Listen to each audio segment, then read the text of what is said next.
Chapter 387. As soon as Gong Yimo climbed onto the shore, she lay on the ground with her arms and legs spread out. That little monkey also lay half dead at her feet due to excessive blood loss. When they entered, it was morning. When they came out, it was already evening. Damn it, they were really unlucky. They actually unintentionally went to such an unlucky place and wasted an entire day. Although there was nothing inside, Gong Yimo still felt a little uncomfortable in her heart. That rundown temple was the place where her soul returned to in her previous life, and below it was the sacrificial altar of hundreds of people. When she thought about it, it was really unbelievable. If it wasn't for the fact that she didn't believe in ghosts and gods, she would feel that this coincidence was a little too much. Moreover, there were also the words behind the stone pedestal. Gong Dai said that after Shui country was destroyed, they used 4 years to prepare this underground sacrificial ceremony. From the time Shui country was destroyed to when she transmigrated, it was also exactly 4 years. Gong Yimo felt that she was really possessed. Why was she thinking about such nonsense? She patted her forehead in annoyance. At this moment, Gong Dai sat beside her. After resting for a while, Gong Yimo raised her head and saw that there were many wounds on his body. They were all bitten when he protected her from those white piranhas. Gong Yimo felt a little heartache and blamed herself. "I'm sorry. If I didn't accidentally barge into that damned place, you wouldn't be injured." Gong Dai was currently treating the wounds on his body. He didn't care about these wounds at all. The blood that flowed out was red and didn't feel numb or itchy. Obviously, it wasn't poisonous. "It's okay. It's just a superficial wound." As he said this, he tore off a piece of cloth and used his teeth and left hand to tie up the wound on his right hand. His movements were neat, but a cold light flashed in his eyes. "I didn't expect that there would be such fish in Daiyu State. Tomorrow, I'll get the local governor to think of a way to get rid of this school of fish. Also, that rundown temple can't be left there anymore." Gong Dai wanted to tear down the temple. For some reason, Gong Yimo felt both melancholy and relief. In the end, she opened her mouth but did not say a word. She felt melancholy because that was the place where her soul had returned to in her previous life. She felt relieved because if that broken plane didn't exist in this life, did it mean that she wouldn't repeat the mistakes of her previous life? In her previous life, Gong Dai killed her in the ruined temple. In this life, he demolished the ruined temple for her. It was as if it was destined. This mysterious feeling made Gong Yimo fall into a daze again. Seeing her in such a state, Gong Ju reached out and removed the stone from her waist. "What's wrong?" Gong Yimo was surprised. She found that the first thing she wanted to do was to snatch back that strange stone. "This thing is too strange. Don't carry it with you anymore." As he spoke, he actually flipped his hand and threw the stone into the lake behind him. At this moment, Monkey, who had caught his breath, looked at the lake weakly and closed his eyes again. Seeing Gong Dai throw the stone away like this, Gong Yimo actually felt sad. What was going on? Why did she want that stone so much? Just like now, she couldn't wait to jump down and pick it up. No. This wasn't what she was thinking. It seemed like Gong Dai was right. There was indeed something wrong with that stone. It actually affected her thoughts unknowingly. It was also good that it sank into the water. At least there were only fishes in the water. There was no need to worry about it harming anyone. Without that stone, although Gong Yimo felt uncomfortable in her heart because its characteristics indicated that it would be very useful, she still felt physically relaxed. She saw that Gong Dai was treating his wounds again. However, it was a little inconvenient on his back. Gong Yimo hurriedly went forward to take over. Gong Yimo wanted to apply medicine for him. Gong Dai definitely wouldn't refuse. Although it was only a superficial wound, he didn't really mind. However, Gong Yimo was different. She gently stroked his back with her fingers. Her eyes darkened as she spoke softly. Sigh. I seem to always cause you to get hurt. Gong Dai was stunned for a moment before he smiled. This is nothing. This small injury, compared to the arrow that she had blocked for her, was it really nothing? However, Gong Yimo thought of the past. It seemed that every time Gong Dai got hurt, it was related to her. Thinking of this, she applied the medicine even more gently, as if she was afraid of hurting him. Those piranhas' mouths were very small, so the wounds left behind weren't deep. It would be fine after a simple treatment. The wind blew gently. Everything that happened underground was like a dream. Other than the missing stone, there was also the additional monkey beside her feet. After applying the medicine, Gong Yimo looked at the sleeping monkey beside her feet. She rubbed her chin and smiled. Gong Dai, what do you think we should do with this monkey? It looks like it's about to die. Why don't we roast monkey meat for dinner? She had said that on purpose. The monkey quickly sat up. What surprised Gong Yimo was that animals that grew up in that kind of place didn't look strange at all. With its black and gray fur and small round head, it actually gave off a cute feeling. When it heard Gong Yimo say that she wanted to eat it, it squeaked twice in protest. Gong Dai could see that Gong Yimo didn't want to kill it. However, it was too dangerous to not kill something that came from that kind of place. Therefore, after taking the clothes that Gong Yimo gave him, he calmly changed his clothes in front of Gong Yimo as he spoke softly. Let's just kill it. His tone was very serious. When the monkey heard Gong Dai's words, it shuddered. It quickly jumped up and hid behind Gong Yimo.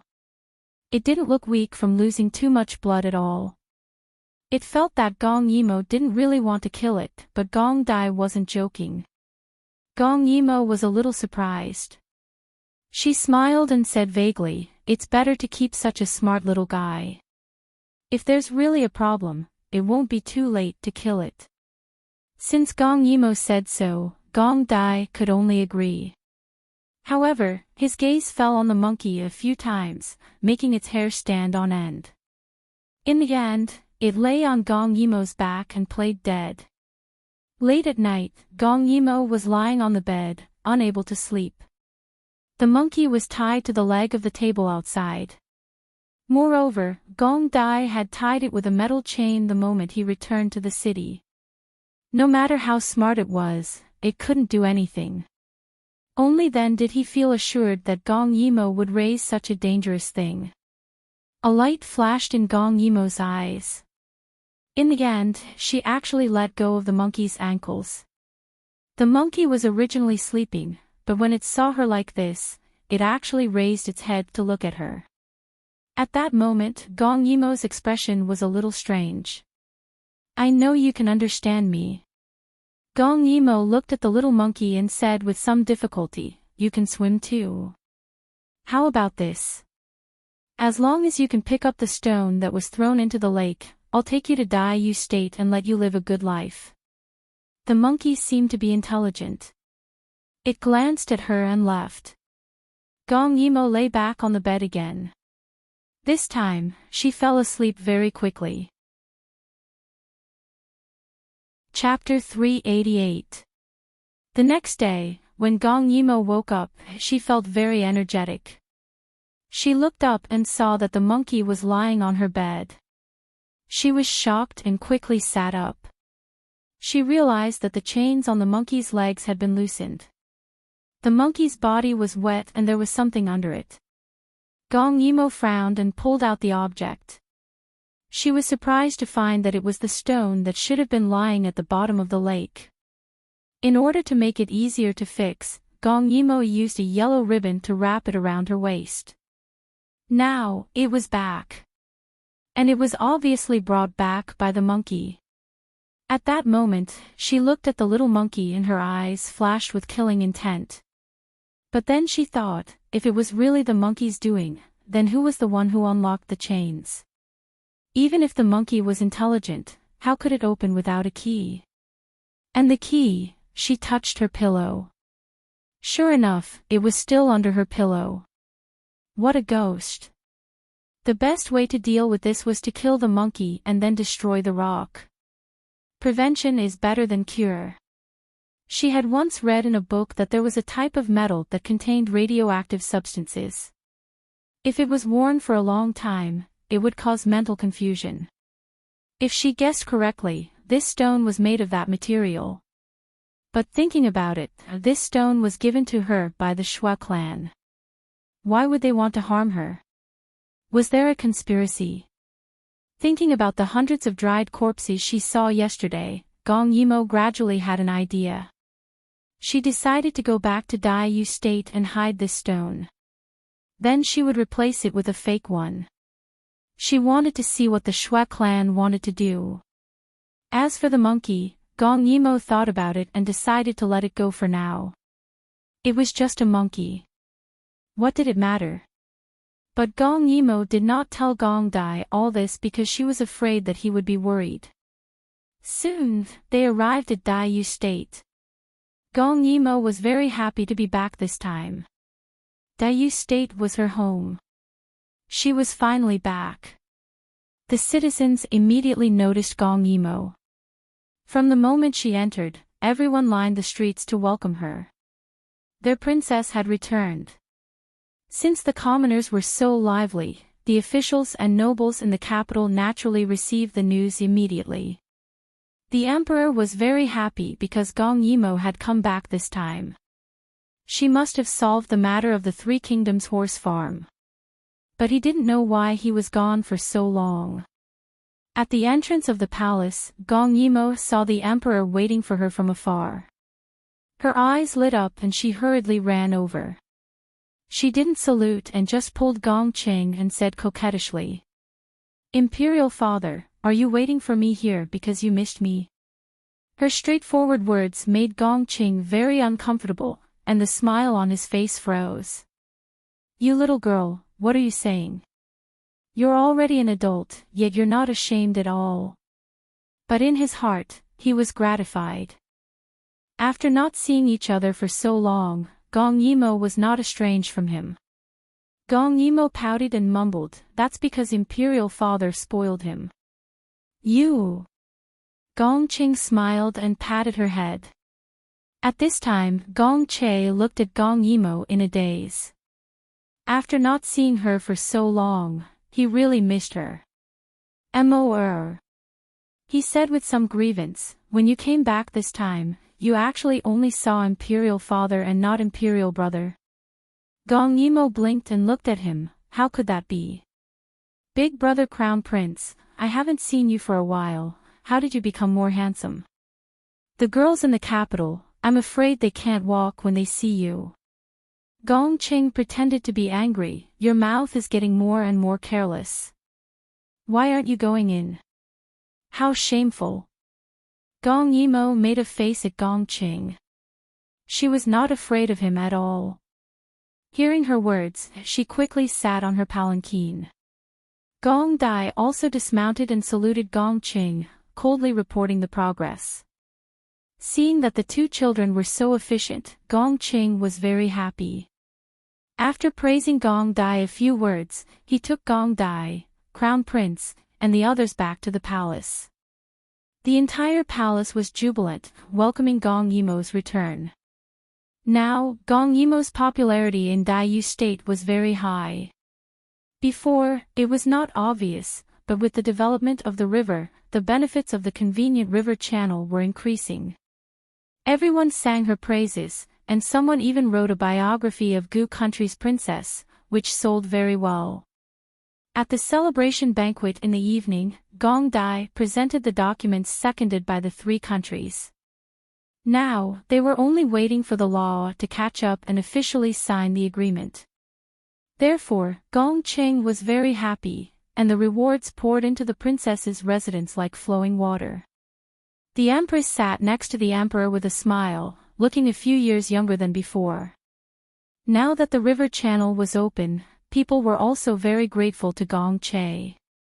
Long Xiangxiang was dead, and the crown prince's position was unshakable. She, as the empress, was even more prosperous. Speaking of which, she still had to thank Gong Yimo. Therefore, after 30 years of drinking, the empress personally toasted Gong Yimo with a cup of wine and said with a smile, "Mor is really capable. Now that the matter of connecting the three countries has been settled, I wonder what Mor wants to do next." As she spoke, she very generously expressed her thoughts. "If you have any good ideas, don't forget your big brother Crown Prince. He has doted on you since you were young." Gong Yimo's status was equivalent to the Crown Prince, so when she heard her words, she replied without any hesitation. "All right, let's not talk about anything else.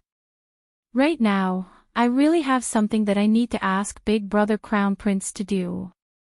Gong Che was sitting right beside her. When he heard Gong Yimo's words, he immediately waved his hand to dismiss the singing and dancing, leaving only the sound of music. "What's the matter, royal sister? Just say it." In any case, as long as it was her request, he would definitely do it well. Gong Emo smiled. "Brother Emperor, you're the only one who can do this. I want 5 big ships. I want the best craftsmanship and the most experienced boatmen in Daiyu State." When she said this, Gong Che immediately thought of the ship that Gong Yimo had built. That huge ship was the largest, most domineering, and most exquisite ship he had ever seen. Unfortunately, it was later blown up by her own hands. Gong Cheng was listening at the side. When he heard Gong Yimo say that she had a plan, he wanted to tease her a little. However, when he heard that it was about ships, his old face was somewhat embarrassed. Because he also remembered that huge ship. That was the birthday gift that Gong Yimo wanted to give him. Unfortunately, it was not fated. Gong Yimo pretended not to notice their abnormality and continued, "I have a shipyard at Hongzhou Lake. Those masters are all experienced. When the time comes, I can recruit them to the capital and work with the capital's skilled craftsmen. The craftsmanship must be exquisite. Because I want to use these ships to go out to sea." Go out to sea. Gong Ching slightly frowned. "What's so good about going to the overseas barbarians?" Gong Yimo smiled. "Imperial Father, this son has read in a book that every continent has its own unique species. Although our Daiyu state is rich, isn't it better to be richer? Also, let those overseas barbarians have a good look at our Daiyu state's elegance." Gong Yimo's flattery was very good. Gong Ching immediately laughed. Their Daiyu state was so rich, it should make the other barbarians envy them. It would be best if they surrendered to Daiyu state and become a vassal state. Chapter 389. Gong Che responded, "This matter is easy to handle. Imperial brother will do it as soon as possible." However, he was the same as Gong Ching. He felt that there was not much benefit in going out to sea to other places.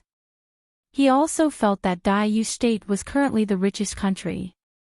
If they went out to sea to trade with foreigners, it would definitely be Daiyu state that would suffer losses. However, this was Mor's request. If she wanted to do it, he would not ask for the reason. However, it was a ship going out to sea. He had to seriously supervise it. If something went wrong, Imperial Sister would definitely blame him. Gong Che had never thought of letting Gong Yimo go out on the ship herself. Seeing that the two of them weren't in high spirits, Gong Emo smiled. She had to explain herself, lest each and every one of them become happy for her and turn the sea trade into a parade to show off their country's prestige. When the time comes, she'll have face, but what she wants is real benefits. There were no outsiders at the moment. This was a private banquet in the palace. Moreover, the harem was purged. The concubines present were all suppressed by the empress. She did not have to worry about what she wanted to say. It is very important to show off our country's prestige. However, this is not the only reason I want to go out to sea this time. Gong Yimo's jade fingers picked up the wine cup. She smiled gently, but it was exceptionally alluring. At this time, Gong Qing felt his heart move. His daughter was becoming more and more beautiful. After the age of 18, she was like a flower bud that bloomed. Her every frown and smile had a natural bearing. He looked at his son's present. Needless to say, the Crown Prince and Gong Dai, his other sons all looked at Gong Yimo with admiration. They did not despise her for being a woman involved in politics. Instead, they admired her from the bottom of their hearts. He suddenly felt a little lucky that Gong Yimo was his daughter. If Gong Yimo was not his daughter, such an outstanding daughter, wouldn't she turn Daiyu State upside down? Gong Qing silently praised himself in his heart. On the other side, Gong Emo organized her thoughts and whispered. Let's start with the basics. There are many places in Daiyu State that have fertile soil and plenty of rain, so there is no shortage of food. However, there are also many places that are dry and barren, so there is a shortage of food. Even though things have improved, we still have to rely on the weather to survive. Gong Yimo was also telling the truth. Speaking of this, Gong Cheng's heart was a little heavy. When he was young, he only wanted to unify the country, but now that he was getting older, he wanted the people to be rich, not just have enough to eat. Therefore, the problem that Gong Yimo was talking about was a problem that he was unable to solve. But it's not that there aren't any species that are suitable for that kind of land and have high yields. It's just that there aren't any on our land.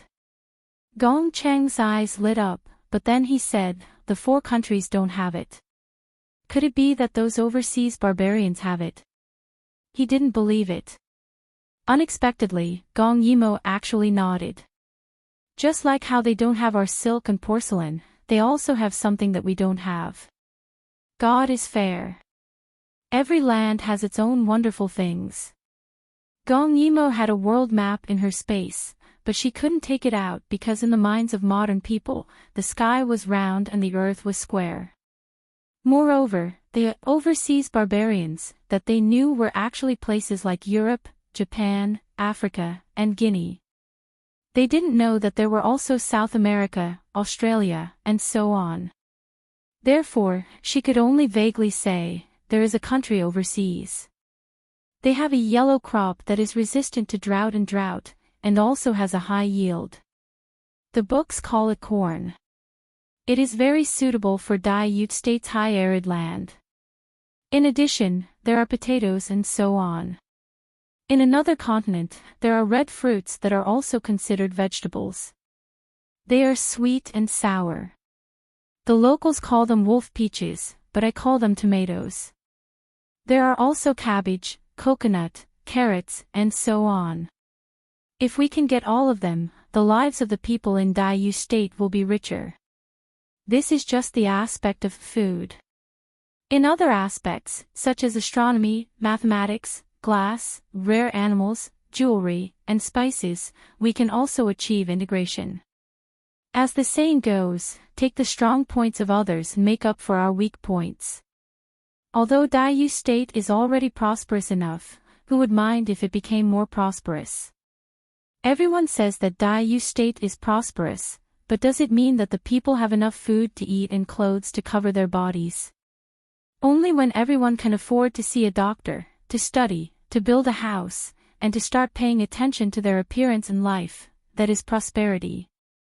But now, only the rich in Daiyu State can enjoy these things. What we need to do is to popularize this prosperity and make it a common phenomenon. Therefore, learning and integration are very important. They are the cornerstones of development. Gong Yimo's voice was clear and melodious. Every word she said, dragged out by the alcohol, made everyone present feel excited for no reason. Take the strong points of others and make up for our weak points.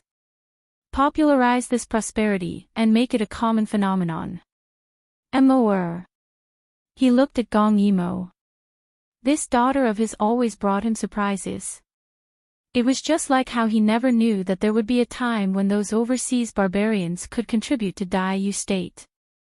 I will urge Che to take care of this matter for you. I believe that you will definitely bring an even greater surprise to Dai State. Gong Yimo smiled. Building a ship will take time. Let's not talk about that for now.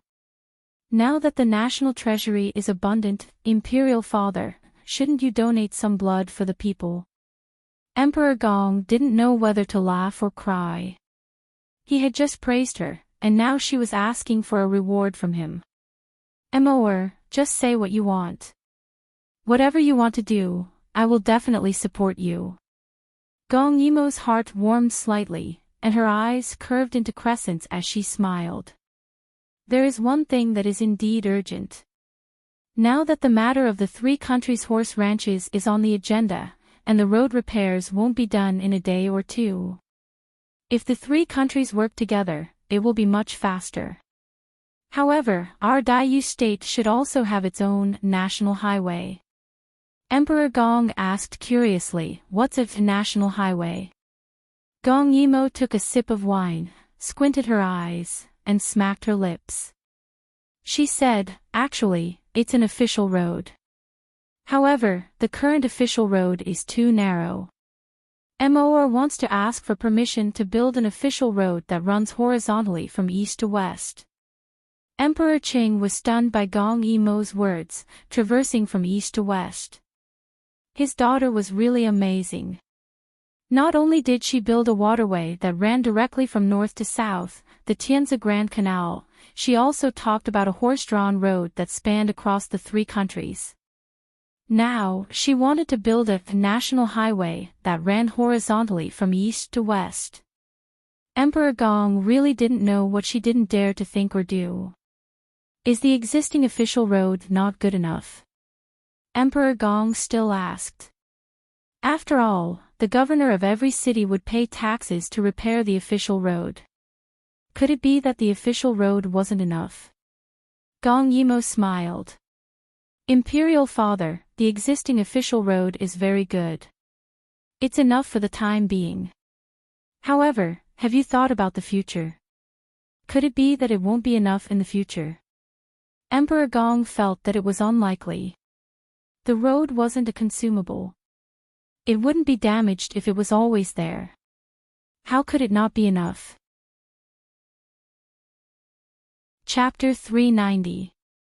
Gong Yimo reached out to pour herself a cup of wine and said casually.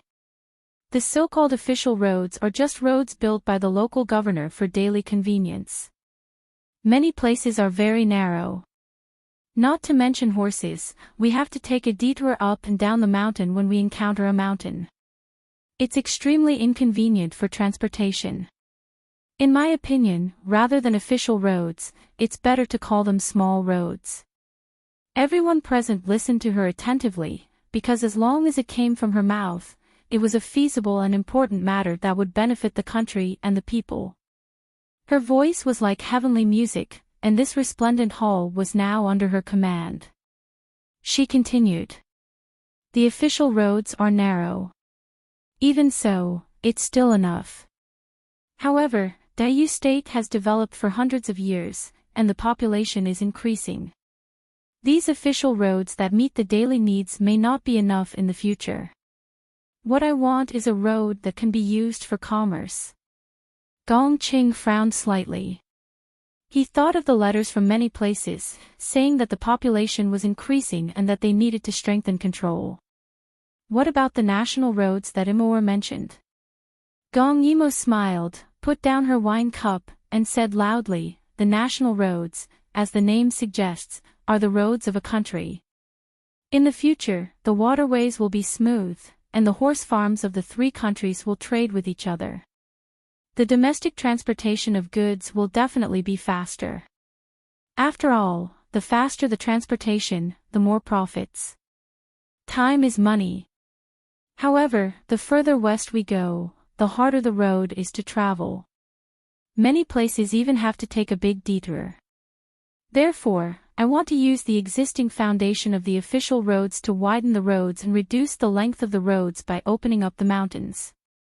I want to use tough means to open up a more convenient road for transportation.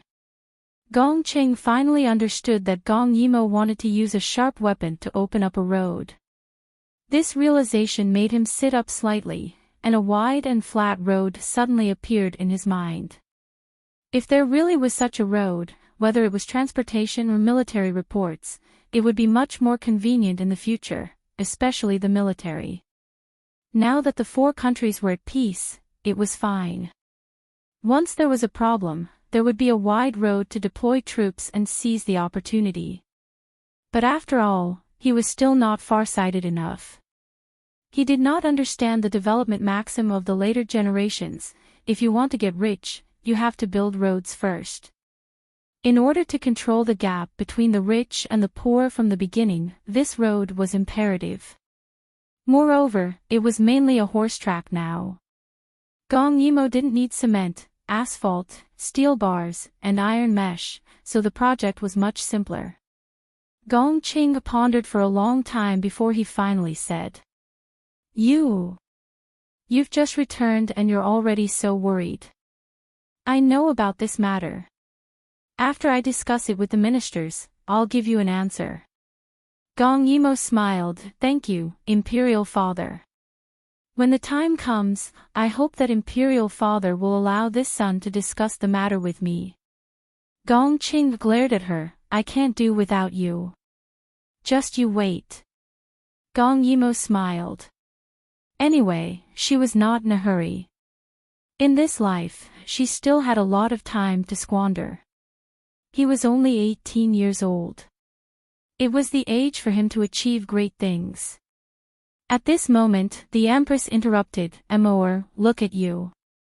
How could you be led astray by His Majesty and the others? In any case, you're a girl and you're so beautiful. Let's put these things aside for now. From tomorrow onwards, you should come with me to hold more banquets and see how the capital's noble ladies play. You should also learn from them and give yourself a good holiday. Gong Yimo lowered her head and smiled. I'm afraid we won't be able to play together. After all, she had seen the prosperity of the future. She really didn't care for the playthings of the current women. The Empress looked at her unhappily. That won't do. In any case, you're a princess. You're a role model for the capital's noble ladies to learn from. But you're dressed too plainly. Tomorrow, I'll have someone take your measurements and make a few outfits according to the capital's fashion trends. Otherwise, it'll be too unpresentable. What else could Gong Yimo say? She could only sigh. In that case, many thanks for Imperial Mother's good intentions. Only then did the Empress nod and begin to serve the meal. The banquet was eaten peacefully and happily. Emperor Gong Qing liked this kind of harmonious atmosphere more and more. He felt that was their Dai state's lucky star. Not only did she have so many wonderful ideas, but she was also able to make people let go of their grudges and get along with each other more comfortably. After 30 minutes of drinking, Gong Yimo was also a little tired, so she got up and bid farewell. Gong Dai originally wanted to send her off, but Emperor Gong Qing took advantage of the alcohol to discuss some important business matters with him and refused to let her go. Gong Yimo winked at him and gloatingly indicated that she didn't want him to send her off. She went to Taiji Palace alone. Other than the eldest princess's residence outside, Taiji Palace was also her residence. At this time, she had something on her mind and hadn't done it yet. On the way to Taiji Palace, there was a garden. This garden wasn't big, so not many people usually came here. Gong Yimo went straight to a big tree and buried the stone that could interfere with people's minds. After doing all this, she seemed to have put down something and sighed in relief. Amor. Gong Yimo turned around and found that it was actually Gong Che. After not seeing him for half a year, she still missed this older brother very much. Brother Crown Prince. He seemed to have run over and was still a little out of breath. When Gong Che saw her, he quickly calmed his breathing and revealed what he thought was his best smile as he walked towards her. "Amor. I missed you so much." His words were completely natural, but when he saw that Gong Yimo was a little stunned, he quickly added. "Girl, you are becoming more and more wild. You left for half a year. I'm afraid that you have already forgotten about Brother Crown Prince beyond the highest heavens." Gong Yimo quickly smiled. Because she drank a little wine, her face was still a little red. When she smiled, her watery eyes were especially charming under the illumination of the palace lanterns at night. "Brother Crown Prince, what are you saying? How could I forget you?" As she spoke, she took out something from her space. It was a jade hairpin. The shape was very sharp and the carving was very simple, but she handed it over with both hands. "Look, I even specially brought you a gift when I came back. This is a jade hairpin that I personally made. It's made from Lu Ye's unique hard jade. It will look good on you and it can also protect you." Gong Che's eyes lit up when he heard this and reached out to take it. He looked at Gong Yimo with an uncontrollable tenderness, but he was no longer afraid because his illness had completely recovered. When he was aroused, his eyes would no longer turn red. So when he looked at Gong Yimo, his gaze was scorching and bold. "It's rare for you to think of me like this." He felt sweet in his heart and wished that he could pull this lovely person in front of him into his embrace. But he couldn't. He suppressed it and said in a low voice, "You were gone for so long. Did you know that my illness has completely recovered?" Gong Yimo's eyes lit up when she heard this. She took a few steps forward and looked at him carefully. "You're really completely recovered?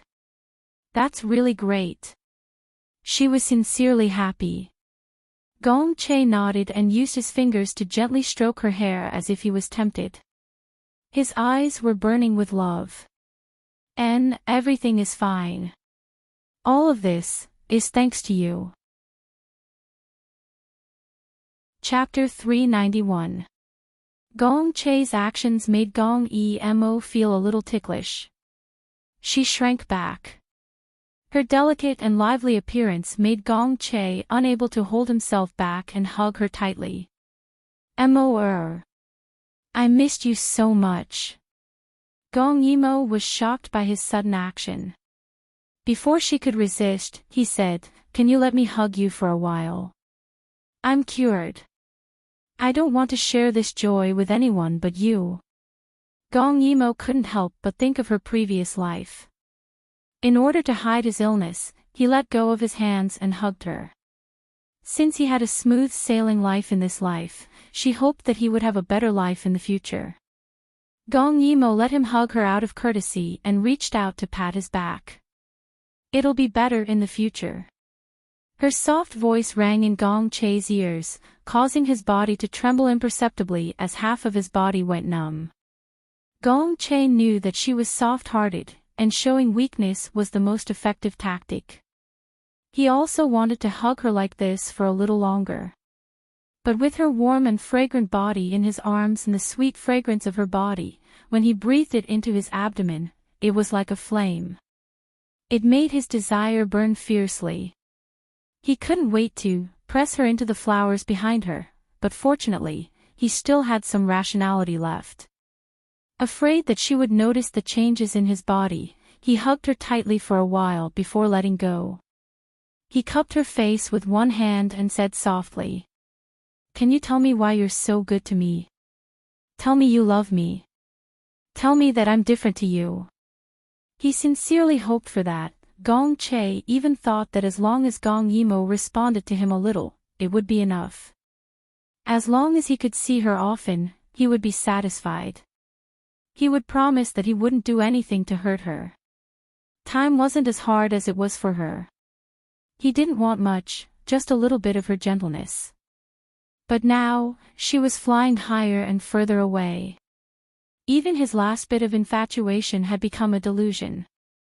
So much so that for so many days and nights, his heart ached from thinking about it. Every time he thought about it, he wanted to tie Amor to his bed so that he could do whatever he wanted. Gong Che's passionate gaze made Gong Yimo a little uncomfortable. It was as if she was being roasted on something. She laughed awkwardly. Why do you ask so many questions? You're my brother and you treat me well. Of course, I have to repay those who treat me well. What if I'm not your brother? Gong Che asked subconsciously, but it hit the nail on the head. Gong Yimo was shocked and tried to comfort him. What are you saying? You were born to be my brother. So if there's anything good, I definitely won't forget about you. But I really hope that I'm not your brother. That way, I can use force to take you, possess you, and plunder you. Gong Che sighed deeply. I don't want those benefits. I only want you, little idiot. So Imperial Brother is here. Gong Dai's cold voice had a trace of a smile. He seemed to be in a good mood. Gong Che secretly gritted his teeth. Why did Gong Dai appear every time he wanted to have some private time with him, or? He was even wondering if there was a spy by his side. Gong Yimo took a step back and looked at Gong Dai. She found that he wasn't angry. Because he drank some wine, his pale face had a trace of red. It was strange that he gave off the feeling of an immortal descending into the mortal world. Imperial Father was looking for you. I didn't expect you to be here. He walked towards Gong Yimo. His tall and slender figure was already a head taller than Gong Yimo. Standing beside her, he was especially eye-catching. Gong Che was a little angry. He said in a low voice, "Is that so? Imperial Father, what's the matter?" Gong Dai looked at the dazed Imperial sister. He was so angry that he wanted to pinch her face. But there were outsiders, so he endured it. So he stared at Gong Yimo and chuckled. I heard that it's about Imperial Brother's wedding. It's only half a month now, so he probably wants to ask about your progress.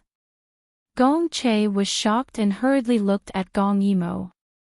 However, he saw that Gong Yimo didn't have any reaction, as if she had already accepted this matter. Gong Che wanted to say something, but in the end, he didn't say it. He wanted to tell Gong Yimo that his marriage was only a stopgap measure. He wouldn't touch Su Miaolan, and he would keep his purity clean, from the age of 16 to the age of 22, in these 6 years, from the first time he felt impulsive until now, the only person he wanted to touch was Gong Yimo. However, he couldn't say it now. In that case, I'll take my leave first. Gong Che smiled bitterly, but in his heart, he firmly told himself that it didn't matter. It would be fine when he became the emperor. Okay, Brother Crown Prince, go ahead. Gong Yimo smiled. Only then did Gong Che feel slightly relieved. However, when their gazes passed over Gong Dai, there was a murderous aura between the two. After Gong Che left, the smile on Gong Dai's face disappeared. Gong Yimo felt that Gong Dai was a little strange. When she raised her head, she saw that he was looking at her with a burning gaze, as if he was a little angry. Strange, what was there to be angry about when she spoke to the Crown Prince? Actually, I also want to know why you're so good to the Crown Prince. Gong Dai drank quite a bit tonight. If it was any other day, even if he was unwilling, he wouldn't say it out loud. However, today, under the influence of alcohol, and seeing Gong Che hug Gong Yimo, he only felt sour in his heart and couldn't hold it in anymore. When he said this, there was a trace of anger and grievance on his handsome face. He had only seen this kind of expression when he was young. Gong Yimo was stunned by the question. The garden was quiet, and there was an unknown fragrance of flowers. The originally peaceful night, after being asked by Gong Dai, actually had a hint of sex. I'm good to him, because he's the Crown Prince. Gong Yimo said without much confidence. After thinking about it carefully, she was indeed good to Gong Che, even exceeding the standard of a younger sister to an older brother. Is that so? Gong Dai suddenly sneered. He originally didn't want to argue, but when he thought about how there was another person who was different to the royal sister, he felt like his heart was being squeezed by something. He tried his best to learn everything about her, to be magnanimous, calm, and self-controlled. However, he was very clear in his heart that he wasn't like this. If the other person wasn't her, he could be magnanimous, calm, and self-controlled. But the other person was her. He only wanted to follow his heart and tie her to his side. He wanted her to only see him, to only be good to him, to only smile at him. He clearly shouldn't say it, but at this moment, he couldn't control himself. Just because of my older brother, you can come up with plans for him, put yourself in danger for him, and almost died because of him. Then why don't you care about your other brothers? If they had your help, they wouldn't be any worse than the current crown prince. Gong Yimo was shocked by Gong Dai's aggressiveness, but why was he different to Gong Che?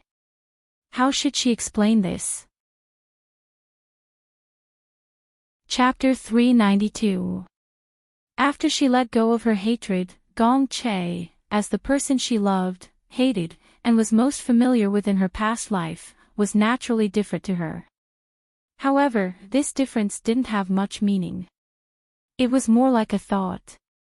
For example, in her past life, she hoped that he would be able to secure his position as the crown prince and that he would recover from his illness sooner. In this life, she did it. It was more like she was completing one of her regrets and cutting off all the grudges and entanglements. After being reborn, she also understood Gong Che. It was only because he betrayed her that she couldn't untie the knot in her heart, so she treated him well without any other intentions. And since he treated her well, she felt that politeness demands politeness and wouldn't be touched. I treat him well. Gong Yimo didn't want to lie to Gong Dai, but this question wasn't easy to answer, so she said, "It's probably because he was the only one who treated me well when everyone else didn't like us, so politeness demands politeness." It's not the same. Gong Dai shook his head lightly. I understand you. This is not the same. Gong Yimo couldn't help but lower her eyelids and sigh softly. So what? Don't I treat you better? Gong Dai pursed his lips. It's not the same. He wanted to monopolize her. He wanted to be the only exception. Gong Yimo only felt bitterness in her heart. She hadn't felt this kind of entanglement in a long time. At least there's one thing you need to know. Gong Yimo looked at Gong Dai and pursed her lips. I will never have feelings for him, because the betrayal was too tragic. Even if she knew that Gong Che was different in this life, she would still keep a respectful distance. Why? Gong Dai pressed on because he also wanted to know why Royal Sister clearly treated Gong Che and him differently, but she didn't have feelings for Gong Che. How could she tell him this? Gong Yimo sighed. Gong Dai. You're forcing me. Her words immediately silenced Gong Dai. He stood there, speechless. How could he forget that Royal Sister had a knot in her heart? How could he force her? Gong Dai was secretly annoyed that he was blinded by jealousy, but he also felt a little wronged. I just want to be the only one in Royal Sister's heart, not the best. The night was as cold as water. His voice was low and hoarse, with a hint of disappointment. The proud Gong Dai could only surrender when he met Gong Yimo. In my heart, there's only Royal Sister. But in Royal Sister's heart, although I'm the most important, it's not because of love. You said before that a drop of water should be repaid with a gushing spring.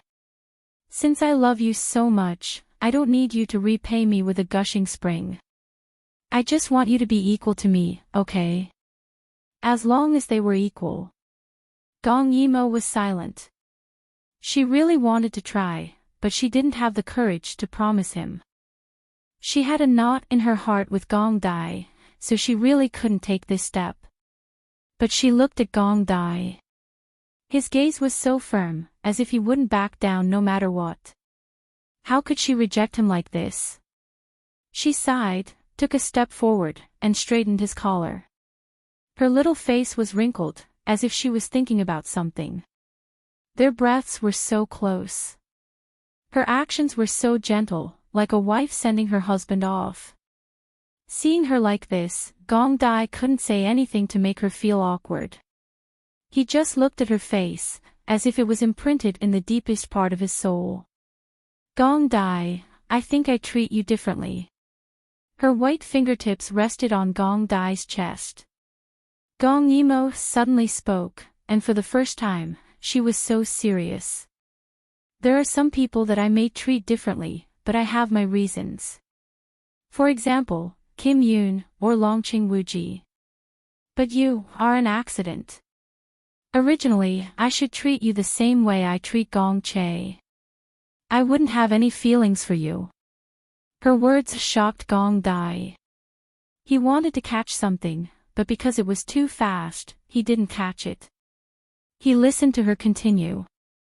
Originally, we shouldn't have come to this step, but you forced me to face my heart. I shouldn't have feelings for you, but I did. Gong Dai's eyes suddenly lit up. This was the first time the royal sister admitted her feelings. She admitted that it wasn't just his one-sided coercion, she also had a heart. At that moment, Gong Dai's whole person came alive. This change was really moving. Gong Yimo couldn't help but step forward. She tiptoed and gently planted a kiss on his lips. The garden was quiet, the moon was round and bright, and there was an unknown fragrance of flowers in the air. But all of this couldn't compare to Gong Yimo's gentle kiss. Gong Dai even wondered if he was drunk and was hallucinating. So he opened his eyes wide, looking a little cute.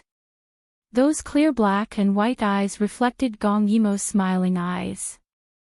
Then, she gently bit his lips. Now, do you understand? Gong Yimo moved back a little. Their breaths intertwined. Gong Dai asked in a daze. Understand what? At that moment, the moonlight shone on her face. Her eyes were full of stars. I understand. In my heart, you are not the best, but the only one. Gong Yimo blinked. The only exception. Gong Dai's heart thumped. Gong Yimo said seriously, if one day, I can overcome this hurdle, then I will be with you. This was an unexpected gain. Gong Dai was so happy that he wanted to hug her and spin her around. At this moment, he thought that the hurdle Gong Yimo was talking about was that she still couldn't accept the feelings between blood relatives. He didn't know that it was much more difficult than that. But what did it matter? He was already satisfied and didn't care anymore. Royal sister had him in her heart. He wasn't the most important person, but the only exception.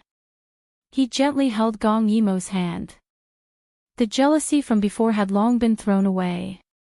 He was a little nervous, but he told her firmly.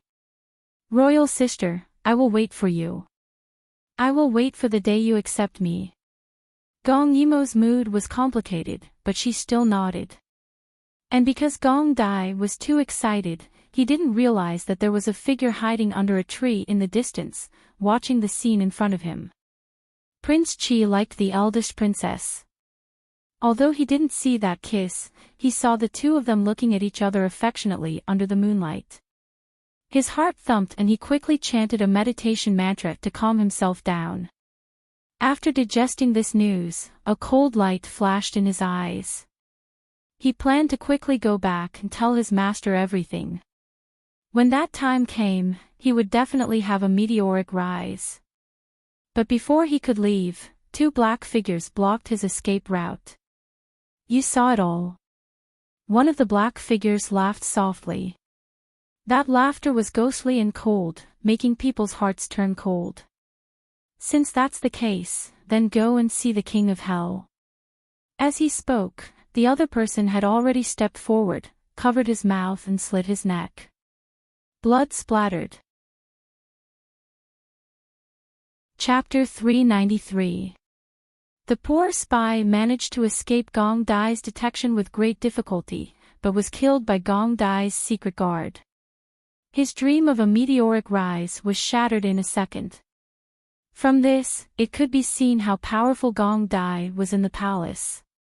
Gong Yimo heard a sound and quickly turned her head to look. However, Gong Dai was one step ahead of her and kissed her deeply.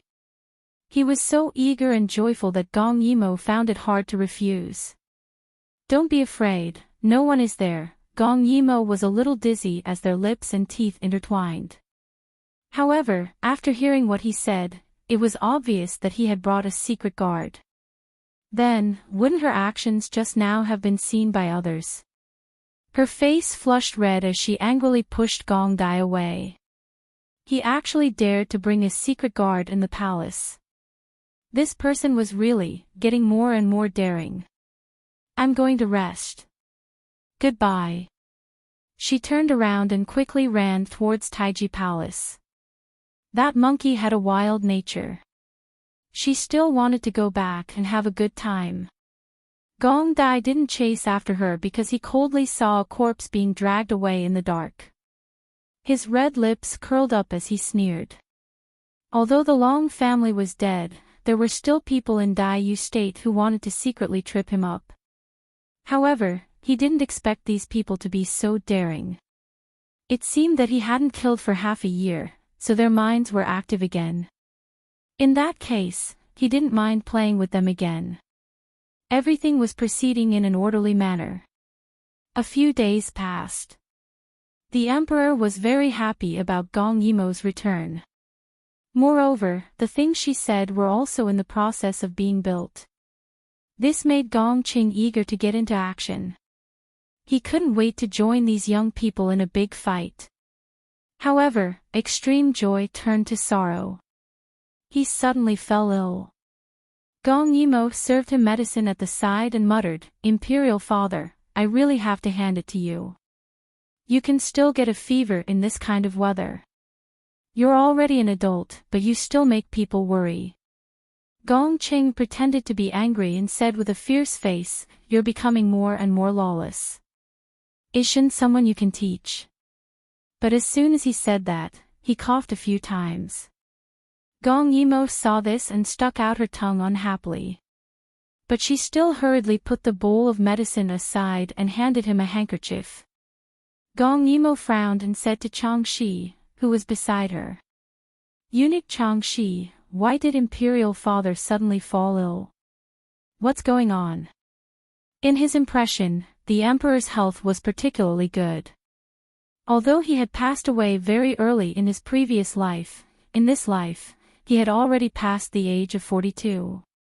He should not have any more problems. Changxi wanted to say something but stopped. Gong Qing glared at him and then said to Gong Yimo, "What do you mean what's going on? How can people not get sick? I'm old, so it's normal for me to be a little sick." Gong Yimo widened her eyes and said exaggeratedly, "What? Imperial Father is not old at all. Imperial Father is good-looking and has an imposing appearance. Such an outstanding person will definitely live to be 100 years old." The emperor laughed, "You don't have a lock on your mouth. Moreover, why is it 100 years old? People will say long live when they compliment me." Gong Yimo frowned and said in a low voice, "Those are all lies. If Imperial Father can live to be 100 years old, it will be my greatest wish." Gong Qing smiled and touched Gong Yimo's head with some relief. This daughter of his, although she has been crafty since she was young, but sometimes, when she was sincere to people, it really moved people. She would not say those empty words. Every word she said was very honest and sincere. Sometimes, he really hoped that Gong Yimo was really his and Shuolian's child. "I'm very clear about my body. I'm afraid it's a little difficult to live to be 100 years old." At this time, Gong Qing was like an ordinary rich man, complaining to his children, "So, when you're alive, you have to be filial to me. Your Majesty." The white-haired Changshi helplessly shouted. How could the emperor curse himself like that? But Gong Qing didn't care and smiled, it's the truth. At this time, he suddenly thought of something and said in a low voice, "Mora. Imperial father's body looks good, but when he was young, he was seriously injured once and almost died." Gong Yimo was stunned. Why hadn't she heard of this before? Gong Cheng was the emperor of Daiyu State. If he was seriously injured, wouldn't Daiyu State turn the sky upside down? Seeing that she didn't believe him, Gong Cheng smiled and said, "It's not in Daiyu State, but in one city, which is the original Shui country." The two words, Shui country, made Gong Yimo's lively little face slightly pause. Then, she heard Gong Cheng say, "It's the country where your imperial mother lived. Now, it no longer exists. You were still young when your imperial mother died. I'm afraid you don't remember, right?" Gong Yimo nodded. "I don't have much of an impression of it." Gong Cheng suddenly sighed. He was originally full of vitality, but with this sigh, he unexpectedly showed a somewhat decadent appearance. He touched Gong Yimo's face, but it was as if he saw through her and saw another person. Shui country was a very strange small country. Their people were very poor, so they repeatedly harassed Daiyu State's border. However, I insisted on destroying Shui country because this country was really too strange. It should be the only country that was still popular with witchcraft at that time. Having such a neighbor was really unsettling, so I pressed the border with an army, wanting to directly subdue Shui country. Seeing Gong Yimo listening attentively, Gong Qing smiled. "I can only blame myself for being too young and impetuous at that time. I thought that such a small country could be destroyed in 7 days at most with 100,000 troops. However, I didn't expect that their methods were so strange. I was caught off guard and was poisoned by their strong poison. At that time, I almost died. My 100,000 troops would also be like a group of dragons without a leader." In order to avoid this situation, Changshi personally sneaked into Shui country and captured their goddess, who is also the princess of Shui country, and forced her to detoxify me. She is Shulian. Gong Yimo didn't expect there to be such a story. Then what happened? Then, Gong Cheng smiled, as if he thought of something beautiful and interesting. "Your imperial mother was a very weak person, but she was very stubborn. She refused to detoxify me. Later, Changshi had no choice but to say that as long as she was detoxified, Daiyu State would withdraw its troops. At that time, when she heard that, she really did loosen up and detoxified me. However, because I was poisoned for too long, my foundation was damaged, and I haven't been able to recuperate since then." Gong Yimo frowned. Gong Cheng wasn't a person who went back on his words. What did he mean by Shui country was destroyed? Gong Cheng's expression suddenly became cold. "At that time, I really wanted to withdraw the troops and send Shulian back. However, the king of Shui country thought that I had insulted Shulian, so he overestimated himself and rebelled against me. He even wanted to kill my savior in public.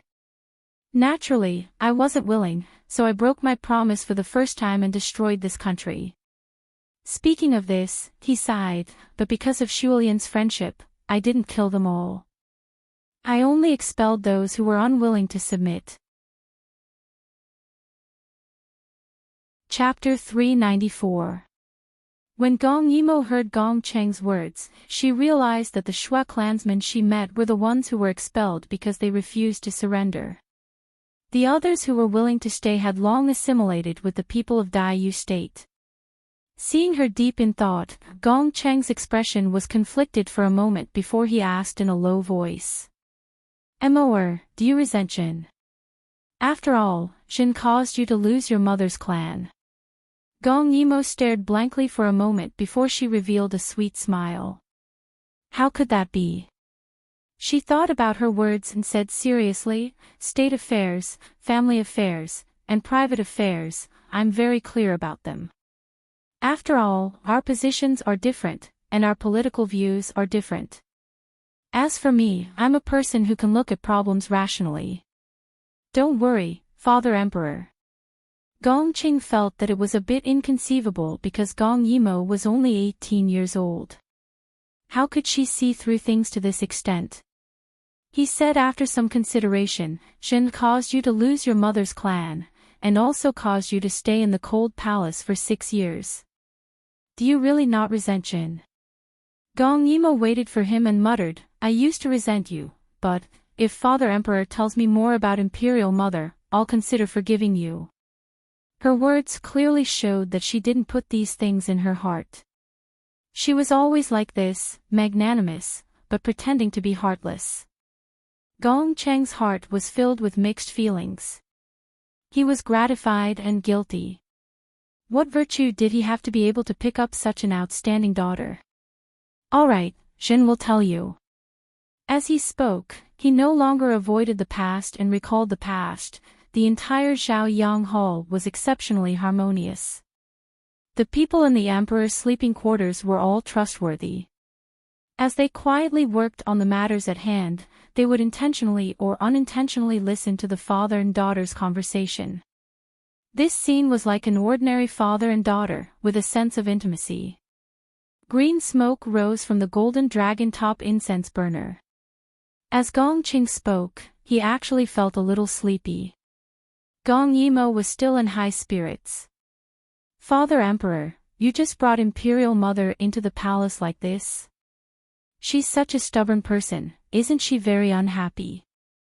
Gong Xing lay on the dragon bed, narrowing his eyes as he thought, your Imperial Mother is very unhappy, but she didn't seek death. As he spoke, he glanced at Gong Yimo. She had discovered that she was pregnant. As a mother, she would not commit suicide so easily. Gong Yimo's eyes lit up. Then Imperial Father, how did you conquer Imperial Mother's heart in the end? There was a trace of a smile on the corner of Gong Cheng's mouth. Naturally, it was through his meticulous care, his overbearing pampering, and his determination to betray the world. But he himself didn't expect that when he was young, he would have such a crazy time. The face that used to only appear in his dreams was now becoming clearer and clearer. He could even hear her cold and stubborn voice calling his name. Shuolian, are you all right? Father. Father. Gong Yimo was waiting for him to reply, but she found that he had already fallen asleep. Chang Shi saw His Majesty sleeping so soundly and breathed a sigh of relief. When Gong Yimo came out of the room, he whispered. Princess is really capable. His Majesty has been suffering from insomnia and dreams recently. Even in his dreams, he frowned. It's rare for him to sleep so soundly today. Gong Yimo said, just now Imperial Father said that he was poisoned when he was young, and his body has not recovered. Is there no solution? At the mention of this, Changshi wrinkled his old face and said helplessly, the poison was too toxic. Even if it was detoxified later, it would still leave behind hidden dangers. Every time it was cold, His Majesty would have a splitting headache. When Imperial concubine Xue was still alive, there was no way to cure the root of the illness because it required the Snow Clan's Snow Ganoderma. But the Snow Ganoderma grew in the Snow Clan's legendary treasure cave. The Snow Clan members who knew where the cave was all died when the Snow Country was destroyed. So His Majesty's illness was incurable. The words, Snow Clan's treasure cave, made Gong Yimo raise her eyebrows. Imperial Father often has headaches, why don't we know about it? Changshi said, His Majesty does not want anyone to know about this. If His Majesty had not told you about this today, I would not have told you so much. Gong Yimo snorted, humph, you want to save face to suffer. I-oh, little grand aunt. Changshi pinched the horsetail whisk and said, is this something you should say? All right, His Majesty is asleep. This servant will keep watch. Princess, quickly go and rest. Gong Yimo said, "All right, but if Imperial Father has any abnormalities, you must immediately come and tell me." "Yes, yes, yes. Quickly go." Changshi respectfully sent her out of Zhaoyang Palace Hall, and only then did Gong Yimo return to Taiji Palace Hall. Recently, because the emperor was ill, Gong Yimo did not leave the palace and had been staying in the palace. But when she returned today, she found that the palace servants were trembling in fear. Gong Yimo thought for a moment and knew that it must be Gong Dai who came. That guy was really becoming more and more unrestrained. Gong Yimo had all the palace servants leave, and she walked into the room. She saw that Gong Dai was indeed in her room looking at a painting. It was a simple doodle from when he was young. The painting was of the cute and aloof Gong Dai when he was young. Time passed quickly. At that time, she was only 12 years old, and now she was 18 years old. 6 years had passed very quickly. And Gong Dai was the same. He had changed from a delicate and cold little bun to a handsome and cold young man. Just one side profile was exquisite and perfect, but it gave people a feeling of being detached from the world. Although he was dressed in black, who wouldn't associate him with a banished immortal? Hearing the sound, Gong Dai turned his head slightly. The moment those slightly raised black jade eyes glanced over, Gong Yimo actually felt her little heart beat a few more times. Then she said fiercely, "You rascal, can't you restrain yourself a little in the palace?" Gong Dai smiled slightly and walked towards her. "Royal sister, do you mean that it's okay to do it outside the palace?" "That won't do." Gong Yimo took a few steps back and said sternly, "Also, if you want to talk, then talk. You're not allowed to come so close to me." Gong Dai blinked when he heard that. Clearly, he still had that cold and handsome face, but Gong Yimo felt a little wronged. "I'm going to leave in a while. I just want to take a look at you." "I'll leave after taking a look." How could Gong Yimo be ruthless when he said that? Anyway, the palace servants had been sent away by her, so it should be fine.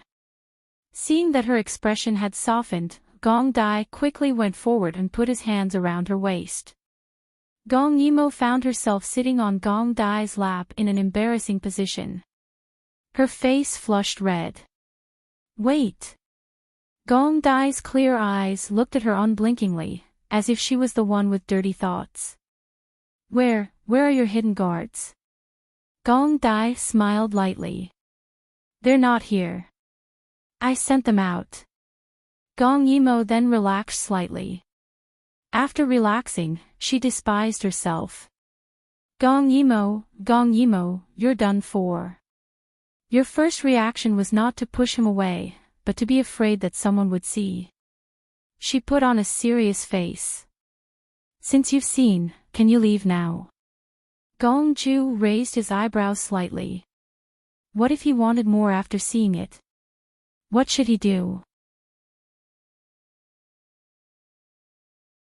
Chapter 395. Gong Yimo immediately sensed his intentions and hurriedly said, "Wait. I have something important to tell you." Gong Dai raised his eyebrows slightly and hugged Gong Yimo without letting go. He whispered in her ear, "Speak." Gong Yimo shrunk her neck. That white chin looked so shy and seductive in Gong Dai's eyes. Her slightly shrunk neck and her delicate skin were like fine white jade. Gong Yimo sat on his lap and naturally felt the changes in his body. This time, she was so scared that she didn't dare to move and honestly talked about the important matter. "It's like this. Imperial Father is sick. Moreover, I found out that Imperial Father is sick because there is a hidden danger in his body that is difficult to suppress. As he gets older, it starts to act up." Actually, Gong Dai knew that Emperor Gong Qing had headaches, but Emperor Gong Qing didn't want others to know, so he pretended not to know. So what? It was normal for old people to die of illness. He secretly invited a godly doctor to take a look, but the doctor only shook his head and said that the root of the illness in the emperor's body was difficult to cure. Gong Yimo lowered her head and muttered, "It's fine if it can't be cured, but today I heard from eunuch Changshi that there is a snow lingji in the Shui clan's treasure. That thing can cure Imperial Father's chronic illness." Gong Dai looked at her lowered head and unconsciously aggrieved appearance. His Adam's apple bobbed. "You want to find the Shui clan's treasure?" He thought of something and said, "Don't you want to repair the national highway?" Gong Yimo nodded. "That's why I thought of you." She raised her head and looked at Gong Ju with a pair of extremely trusting eyes. Her voice was loud and clear. "I want you to help me repair the national highway." Gong Dai was stunned. There was no other reason.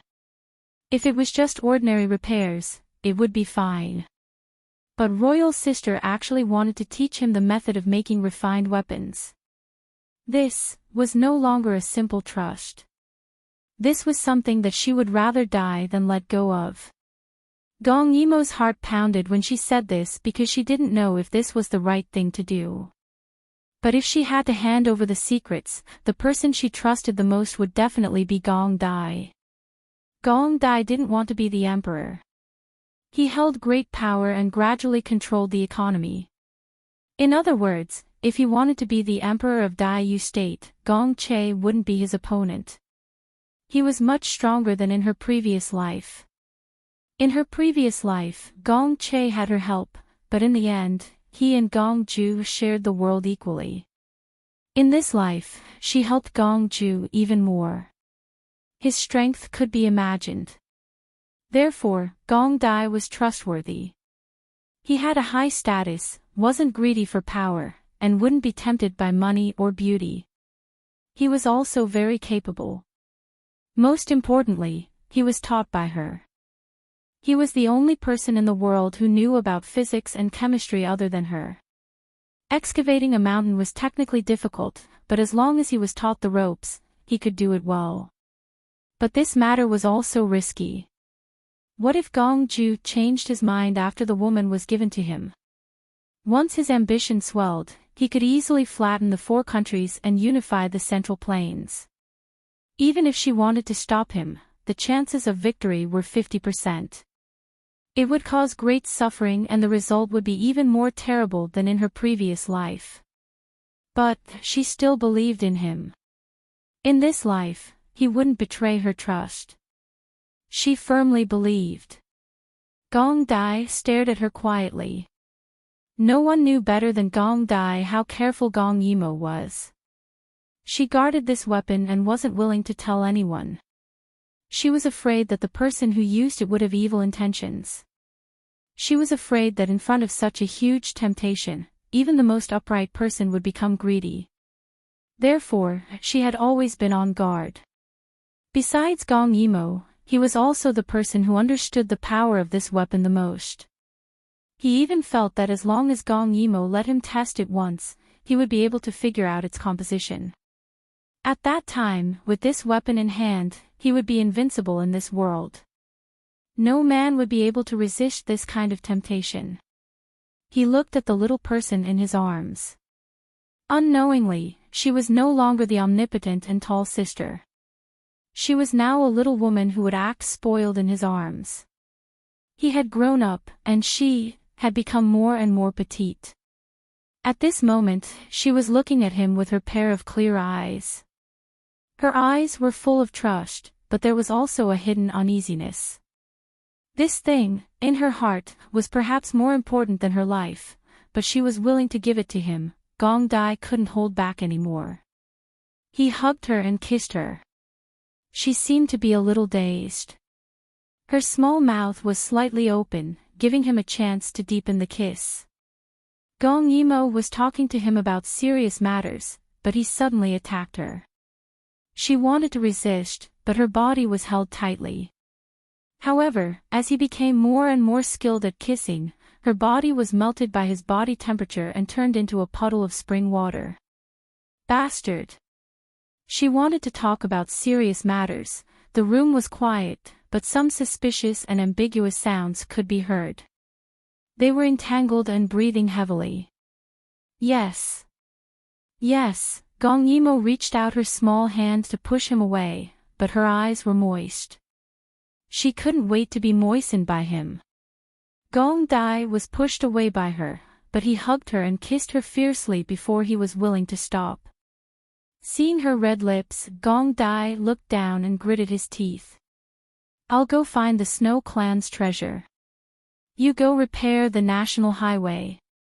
Gong Yimo was stunned, but she saw Gong Dai looking at her as if he hadn't had enough. I don't think I will change. If you leave it to me, it will be absolutely safe. But I don't want you to be immersed in the worry that I will change at any time. Gong Yimo was a little ashamed. Trusting him was one thing, but worrying about him was another. Seeing her lower her head and shyly shrink into his arms, Gong Dai suddenly felt like he was raising a daughter. It made his lips curl up slightly. He followed her in everything, coaxed her, loved her, and didn't want to let go of her for a moment. Wasn't it just raising a rare treasure? But, Gong Dai suddenly frowned. Gong Yimo looked at him, thinking that he had changed his mind. Gong Dai said with a little annoyance, but if I do this, won't I have to be separated from you again? Royal sister, you really know how to torment people. Gong Yimo heard this and glared at him angrily. This is a good opportunity to perform meritorious deeds. Here, I'll give it to you for free. Gong Dai laughed. It was good enough that he didn't usurp the throne. Why would he care about meritorious deeds? That won't do. I don't want father's reward. I want your reward. As he said this, he once again sucked on Gong Yimo's lips. Gradually, he had an idea in his heart. Now that Daiyu state was peaceful and the 4 countries were peaceful, the royal sister's wish was about to be fulfilled. And if the bank in his hands were to develop for another 2 years, there would be no one in the 4 countries who could rival him. Since that was the case, he would find his imperial sister after finding the snow racer mushroom. Then, they would finish building this national highway together. When the time came, he would take imperial sister and live in seclusion. It would be fine if he traveled around the countries or lived in seclusion, because he could no longer control himself. Yes, he had decided. When he found the snow Ganoderma and went to look for her, he would ask for her hand in marriage. By then, he would be 18. He could have a good taste of the lovely person in his arms. Moreover, he could feel that the royal sister's resistance was getting weaker and weaker. She was only 1 step away. Perhaps he needed an opportunity. Chapter 397. Gong Yimo naturally did not know any of this. She was only thinking, why did the emperor suddenly fall ill? He was clearly fine before, then she felt a little vexed. She should not have come back. She should have stayed by the emperor's side. When Gong Yimo arrived, the room was already filled with imperial physicians. They were shocked to see Gong Yimo enter. The emperor's illness had to be kept a secret. No one dared to leak it. How could Gong Yimo care about them? Seeing the princess arrive, everyone retreated to the side so that she could sit by the emperor's bed. At this moment, the emperor's complexion was very bad. His forehead was covered in cold sweat and he was muttering something. Gong Yimo leaned over to listen. She heard him calling her and Shuolian's names. Her heart immediately ached. What's going on? She said angrily. The dissatisfaction in her voice made everyone kneel down. Gong Yimo usually did not get angry, but when she did, her little face darkened and her murderous aura overflowed. She was even scarier than the emperor. At this moment, Chang Shi, who was standing at the side, said with a conflicted expression, "Princess, don't worry. The imperial physicians have seen him just now. The medicine is already brewing." His Majesty might have a fever that caused this illness. He will be fine after the fever subsides. Gong Yimo was still unhappy. Where's the medicine? The medicine is here, the medicine is here. At this moment, a young eunuch hurriedly rushed over. Under Changshi's signal, he directly delivered the medicine to Gong Yimo. At this moment, she was expressionless. The atmosphere in the bedchamber was terrifyingly oppressive. The imperial physicians below did not dare to breathe loudly for fear of angering her. Changshi supported the emperor and allowed Gong Yimo to feed him the medicine spoon by spoon. He sighed in his heart, not knowing what to do. He could see that the princess was very sensible. She also cared for the emperor. This matter must have been initiated by the Prince of Qi. If the Prince of Qi wanted to get something, even the princess would not be his opponent. However, should he let the emperor know about this matter? He was loyal to the emperor, but Gong Yimo was also a child he liked very much. He didn't want to see the father and daughter fall out because of this matter. But if he didn't say anything, wouldn't it cause even greater trouble? Eunuch Changshi. Changshi was stunned. He realized that it was Gong Yimo who was calling him. He was distracted just now.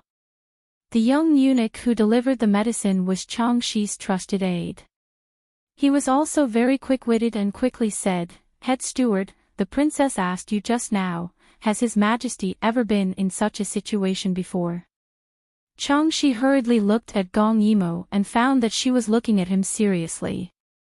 Her expression was inquisitive, and he smiled to cover it up. "Old people are useless. I was distracted just now." Replying to the princess, "His Majesty has never been like this before," Gong Yimo frowned.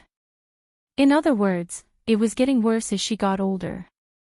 After feeding him the medicine, she helped Gong Qing lie down and then looked at the people below coldly. "Who has always been in charge of Imperial Father's chronic illness?" At this time, a very old imperial physician saluted and replying to the princess, "It's this old official who is in charge." Gong Yimo nodded. "Imperial Father's illness, if there's snow Ganoderma, can it be completely eradicated?" The old imperial physician showed a difficult expression.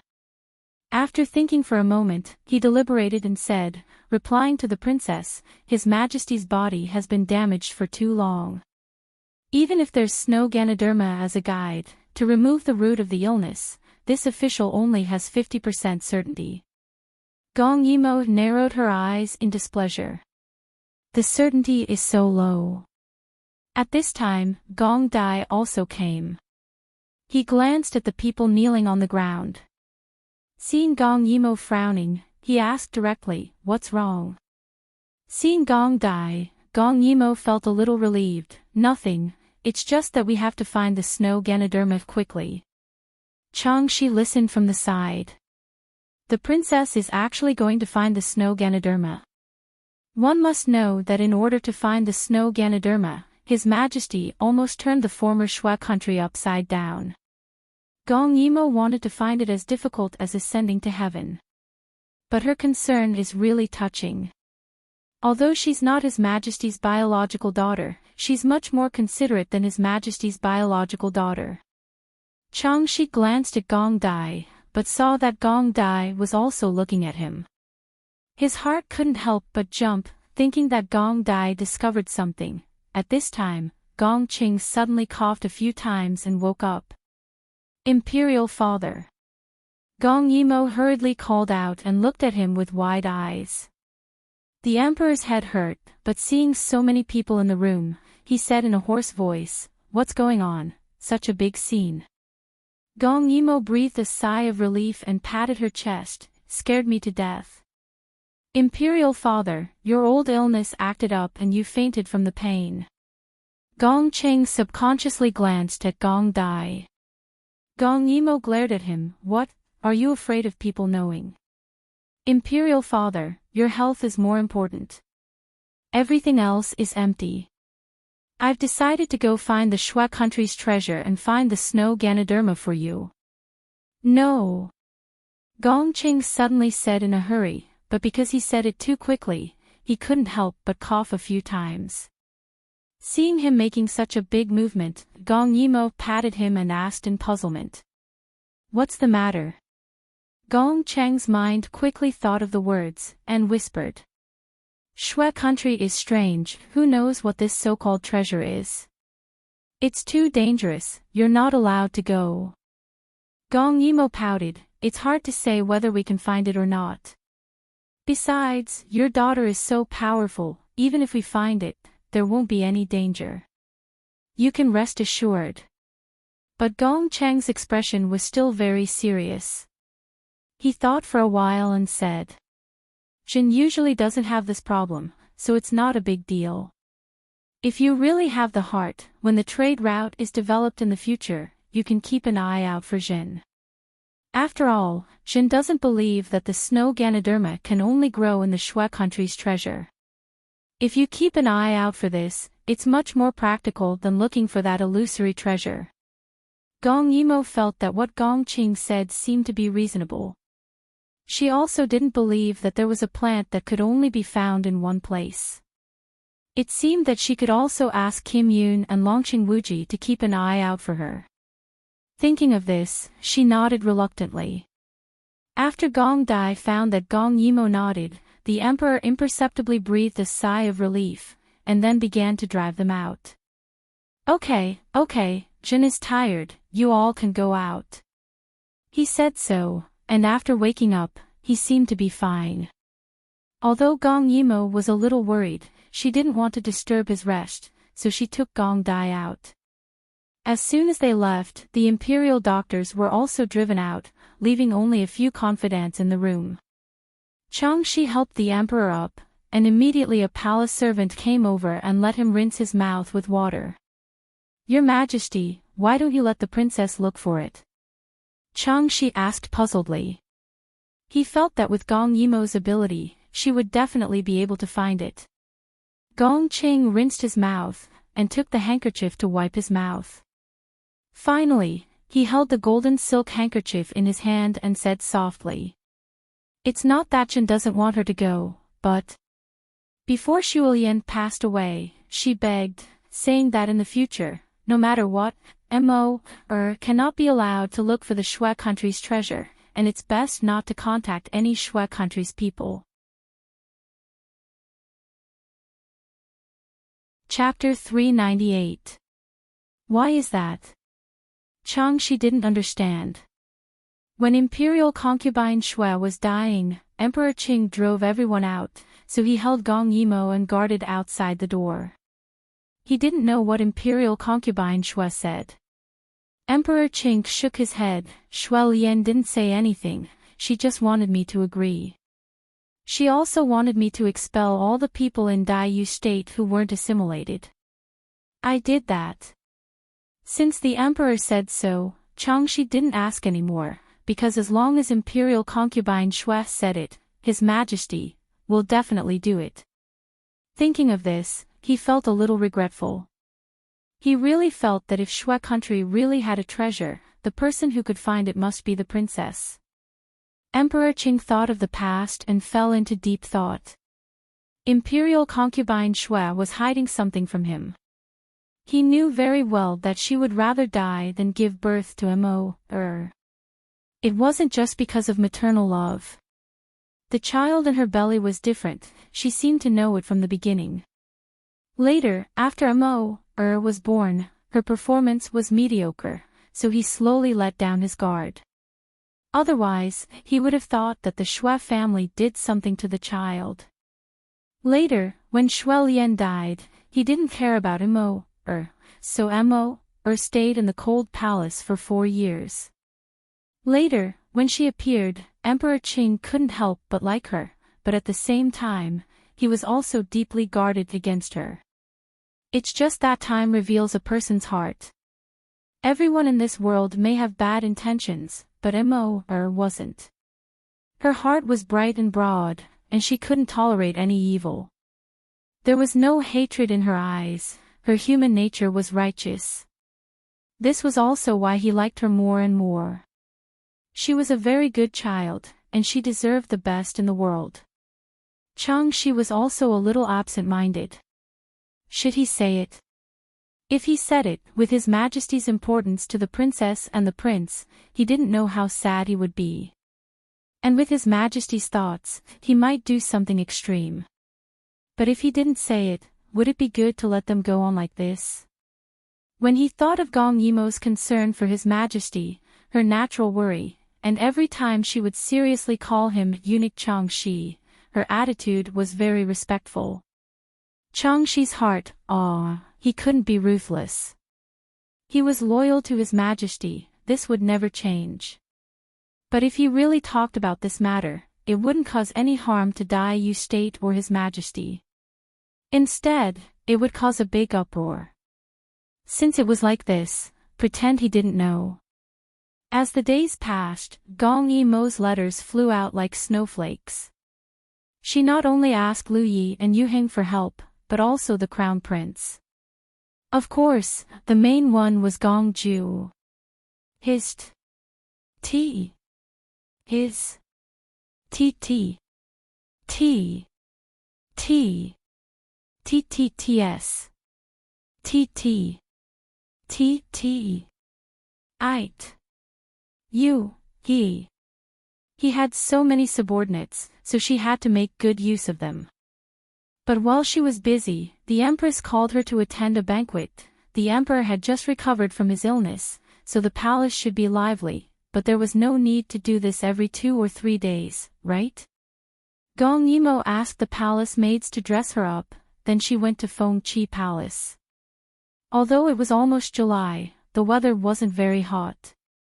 Gong Yimo wore a light green gauze dress, and politely tied her hair into a simple bun.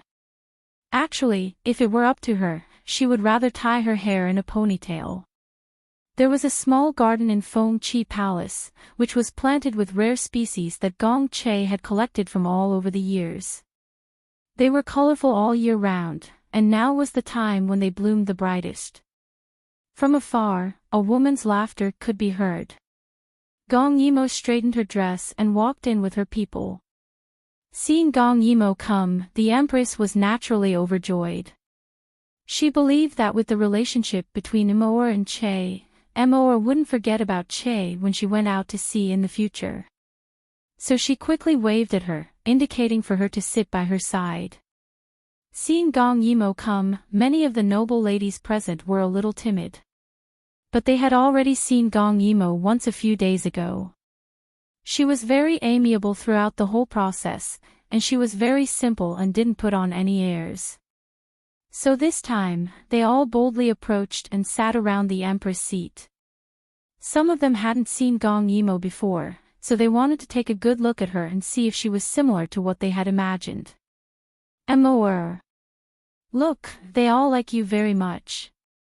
In the future, you should come out and walk around more.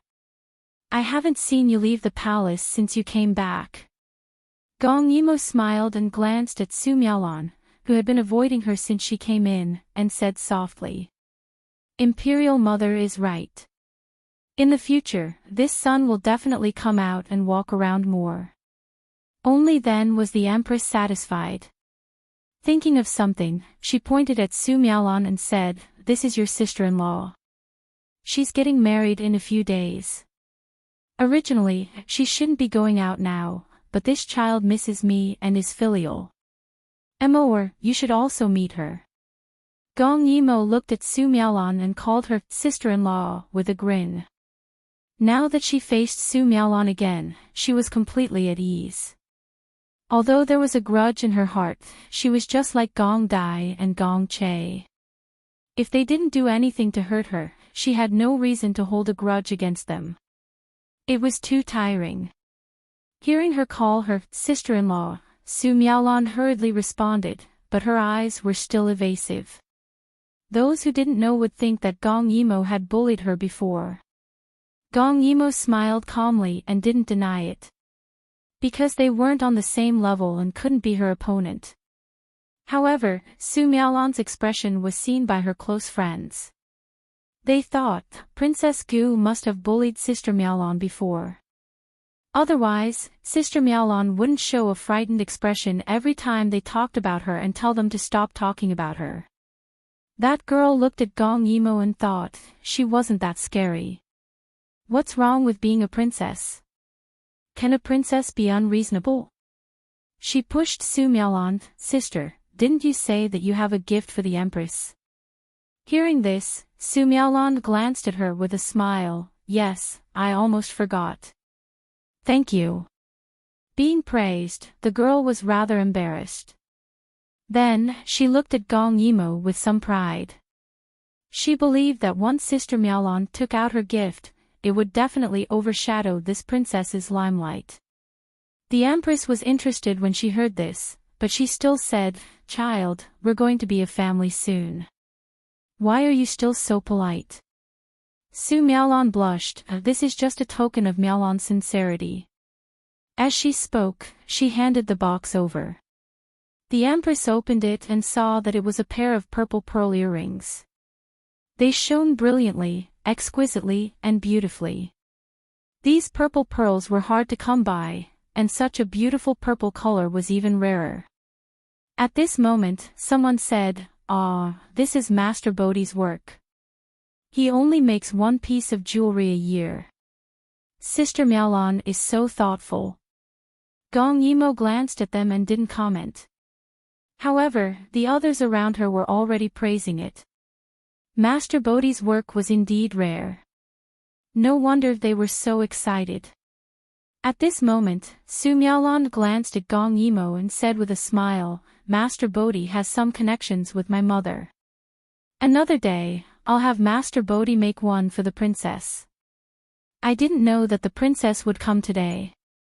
My apologies. At this moment, everyone noticed that although Gong Yimo was a princess, she only wore a single piece of jewelry on her head. It was extremely plain.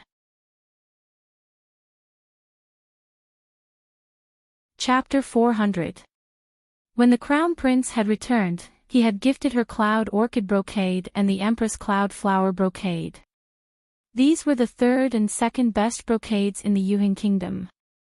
At that time, she had thought that this was the limit.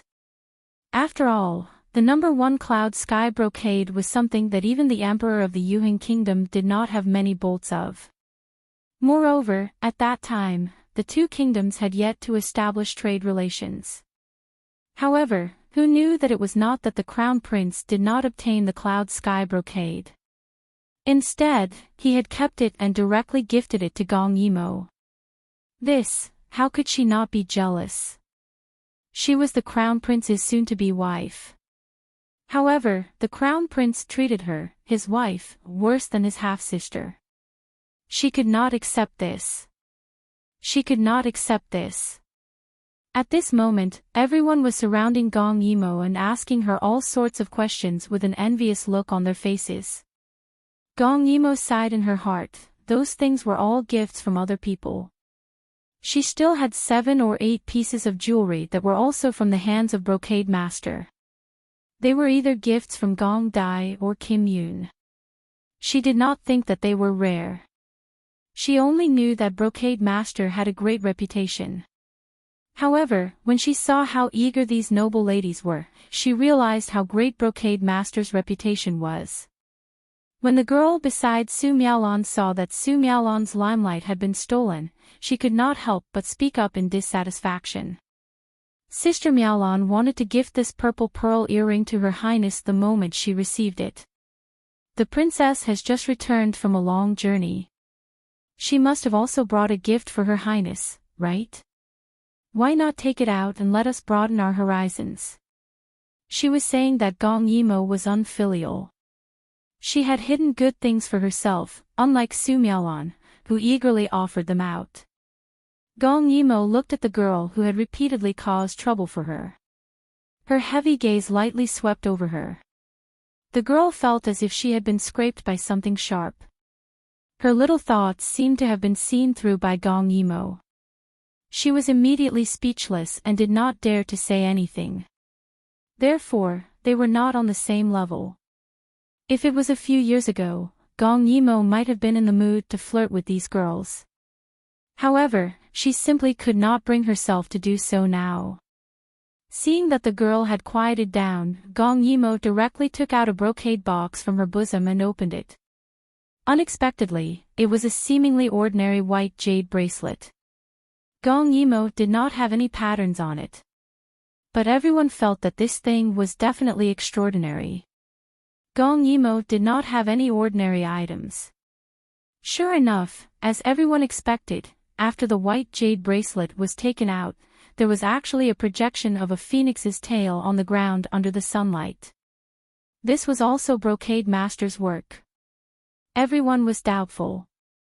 Could it be that the works of Jin Xiu Grandmaster have become so worthless? Why did Gong Yimo take out 2 pieces at once? They were still in shock. Gong Yimo handed the bracelet to the Empress and gently smiled. It's not anything good. It's mainly a token of my appreciation. Imperial Mother, please don't dislike it. At this time, someone could not help but laugh. Gong Yimo took out Brocade Master's work, but her attitude was very casual. She only used it to express her appreciation. As for Su Miaolon, it was as if she had never seen anything good before. After receiving Master Bodhi's work, she eagerly brought them here to present it. Therefore, a princess was a princess. Her bearing and vision were far from ordinary women. Some people thought that after becoming the Crown Prince's imperial concubine, they would reach the heavens in a single bound. Unexpectedly, they were still so petty. This laugh made Su Miaolon feel as if she had been slapped in the face. Her face burned red. The Empress saw that she had the intention to help and said with a smile, "Good, good. Every one of you is a good child. Whether it's a bracelet or an earring, I like them very much. Reward them." As she spoke, the Empress bestowed many things. Although people were envious, they gradually did not mention this matter again. At this time, someone suddenly shouted, "The Crown Prince has arrived." Hearing this voice, everyone was surprised and excited. Now that the Crown Prince's position was stable, he was gentle and rich. It could be said that he was the dream partner in the hearts of all the noble ladies in the capital. Even if they married him as a concubine or even a concubine, when the Crown Prince ascended the throne, they would still have the honor of being an imperial concubine. What's more, it was said that the Crown Prince kept his chastity for the Crown Prince's imperial concubine and did not have a single woman by his side. They all had a chance. "Sister Miaolon, did His Highness the Crown Prince come to see you?" Usually, the Crown Prince never attends private banquets. Someone happily whispered in Su Miaolon's ear. Su Miaolon shyly lowered her head and heard the Crown Prince greeting the Empress. Immediately after, the noble ladies tenderly greeted him. Gong Che smiled and said that they were excused. However, his gaze involuntarily fell on Gong Yimo's body. At first glance, he was stunned. He discovered that Gong Yimo was actually so beautiful with her hair down. She was so beautiful that it was soul-stirring. And the clothes she was wearing were made from the material he had given her. Thinking of this, his gaze became more fervent and he directly sat next to Gong Yimo. There was nothing wrong with him sitting there. After all, Gong Yimo and he were of equal status. Only she had the qualifications to sit next to the Crown Prince and not below him. Thus, everyone discovered that the two of them sitting together were actually so compatible that Su Miaolon was directly compared to the dust. The Empress said with some surprise, "My son, why are you here?" Gong Che said without hesitation, "This son is here to find Moer. There are some problems on the ship that I need Moer's help to solve." Hearing that it was serious business, the Empress definitely wouldn't stop him. Instead, she lovingly looked at Gong Yimo. "In that case, I've troubled Moer. Che, you too. It's rare for Moer to come out, but you snatched her away before she even had a chance." Gong Yimo hurriedly smiled. "Let's meet again next time." Then, Imperial Mother, this son will leave first. She really couldn't sit through this boring banquet. The Empress smiled, "Go ahead." During this conversation, Gong Che actually didn't even look at Su Miaolon. Many people noticed this and looked at Su Miaolon with some evil intentions. Only then did the Empress realize that something was wrong and said, "Che, wait, this child, why didn't you say goodbye to your wife before leaving?"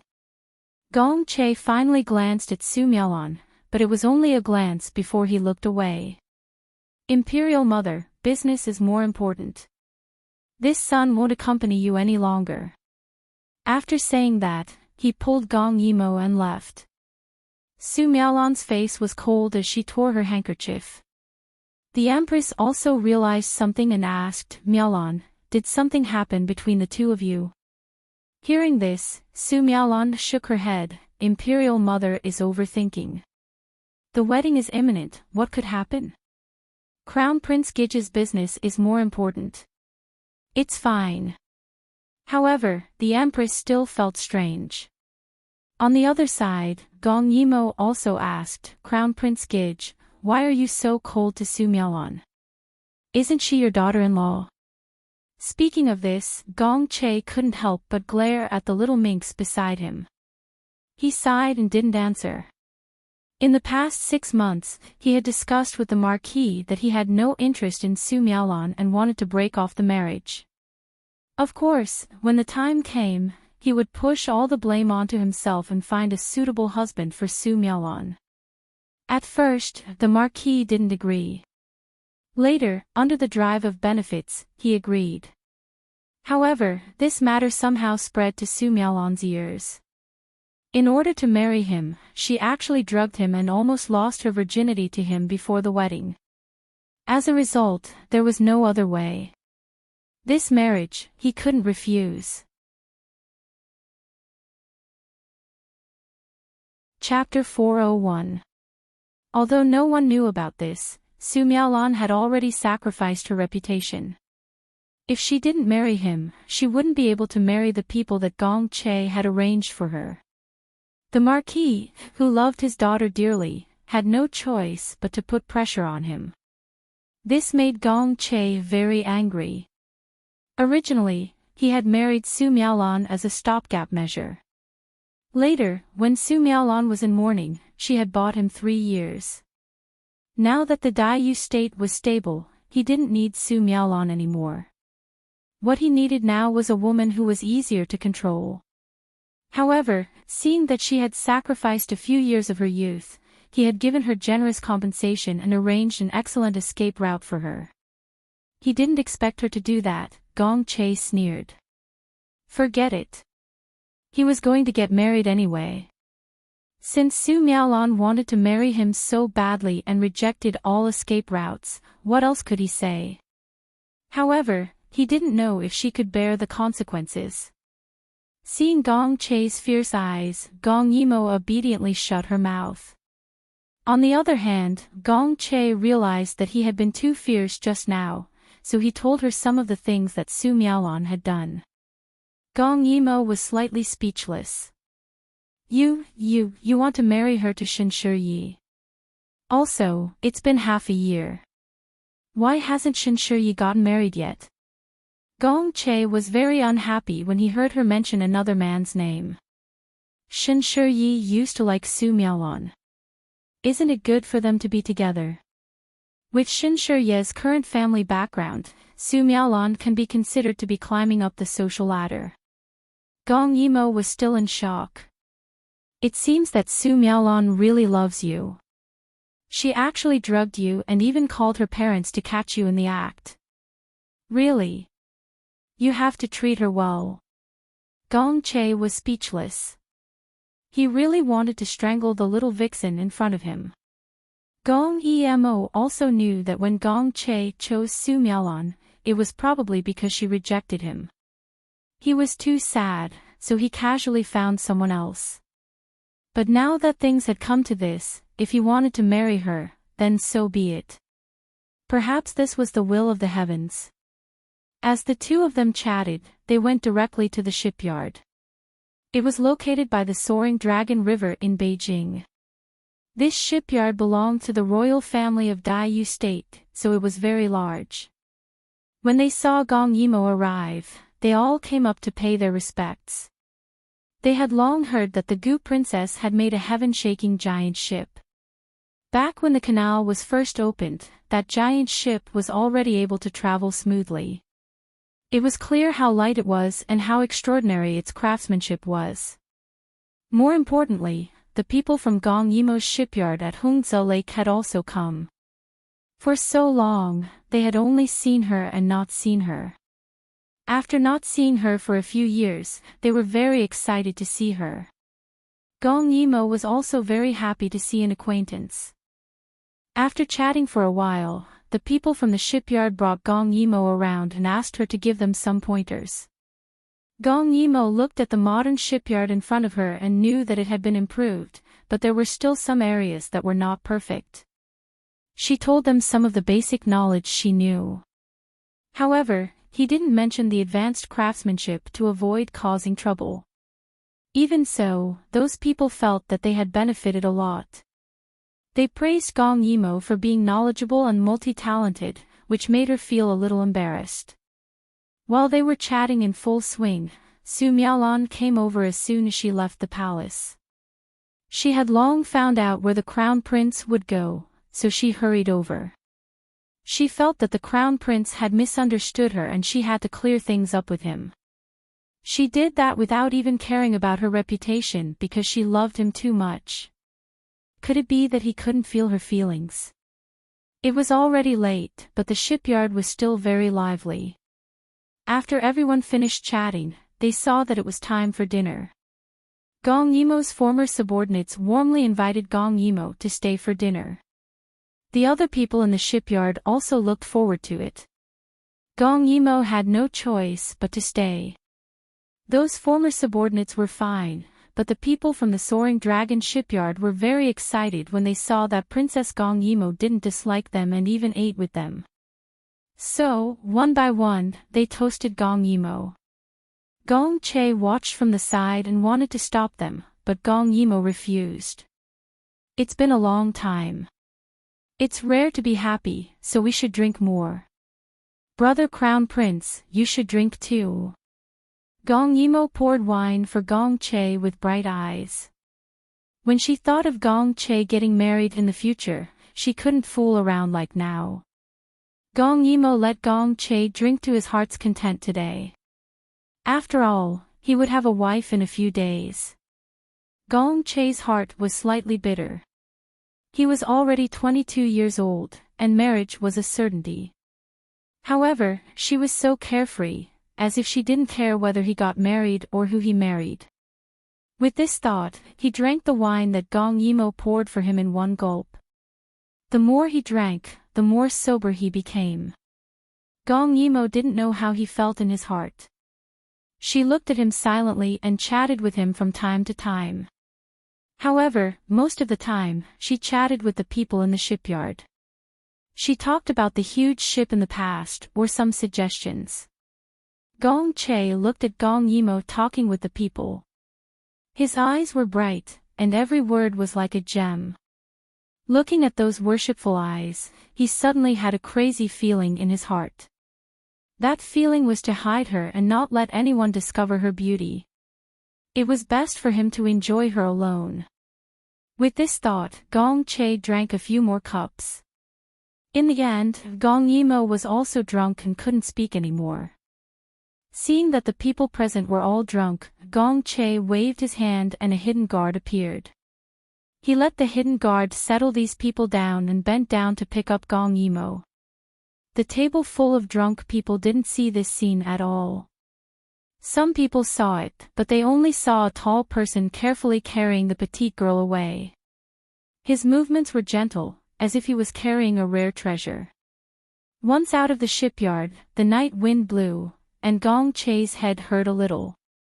At this time, a hidden guard wanted to go forward to take the princess, but Gong Che gave him a cold glare, and he was so scared that he didn't dare to go forward. However, Gong Che didn't carry Gong Yimo to the carriage. Instead, he brought her alone to the Longting River. The Longting River was the mother river of the capital. In the past, he didn't understand why the founding emperor of Daiyu State, who had just pacified the country and was recuperating, would waste money and manpower to build this river. But now, under the moonlight, the surging river water was like the history of Daiyu State rolling forward. This river wasn't just a river of life, it was also a river of development. Moreover, the little girl in his arms had used it very thoroughly. However, the person who received this fruit was him. Gong Che didn't understand. Why was she willing to give up all her wealth, was willing to help him secure his position, and was willing to find the best medicine to cure his illness, but she wasn't willing to get close to him at all. Gong Che looked at the little girl sleeping soundly in his arms. Gong Che only felt that his heart was filled with happiness. He really wished that time could stop at this moment and that he could hug her forever.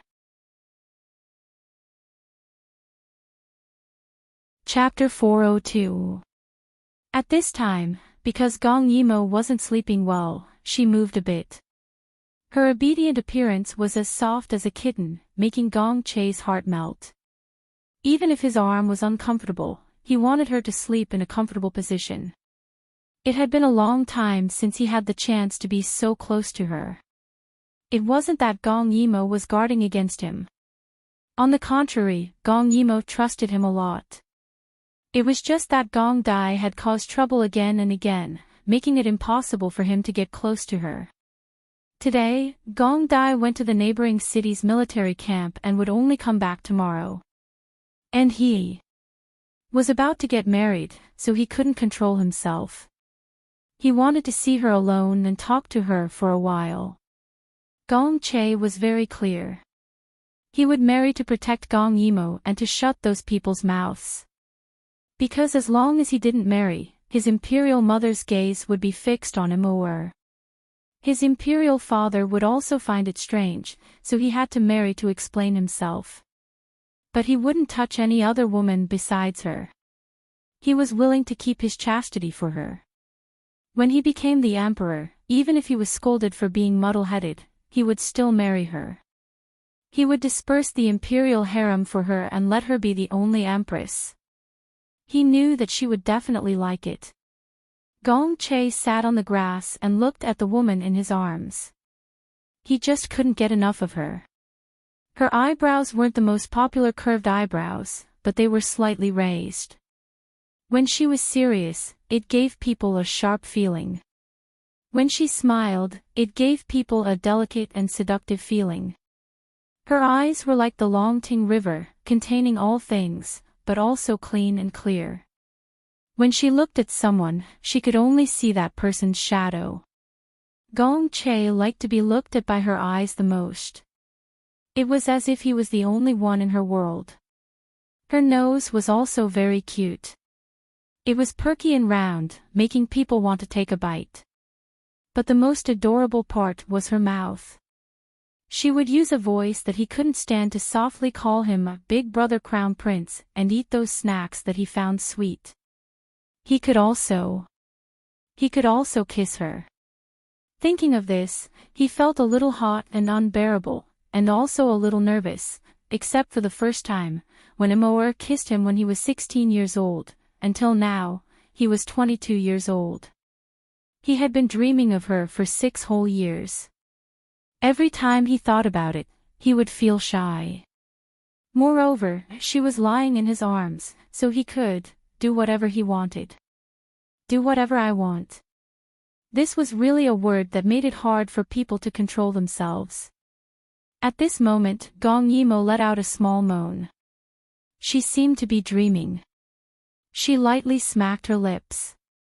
Her small face was clearly outlined under the moonlight. Her red lips were moist, with a hint of bewitchment.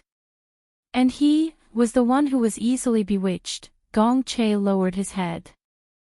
After 6 years, he once again tasted the taste of his beloved. His heart was beating very fast. Was his heart disease going to relapse? His kiss was very careful, with a trace of nervousness, fear, and sweetness. Gradually, he deepened the kiss. His ears were filled with the sound of his heartbeat. In this kind of night, it was so beautiful. Gong Yimo was a little out of breath from his kiss. She couldn't help but wave her hand and struggle a little. And this time, Gong Che's mind was broken. He turned over and pressed Gong Yimo under him. He watched her long hair bloom on the grass. She was like a fairy in the night, delicate, charming, and obediently lying under him. Gong Che's eyes were dark. He reached out and gently stroked her hair. It was like the best brocade, cool and smooth. I really missed the time when we were in the Huai River. We lived in the same courtyard. I could eat with you every day. I could see you every day. You were always within my reach. Gong Che slowly lowered his body. With a pained expression, he kissed Gong Yimo's face. That soft and tender feeling was exactly as he had imagined. So fragrant, so beautiful. I really want to tie you to my bed. I want you to never leave me again. M.O.R.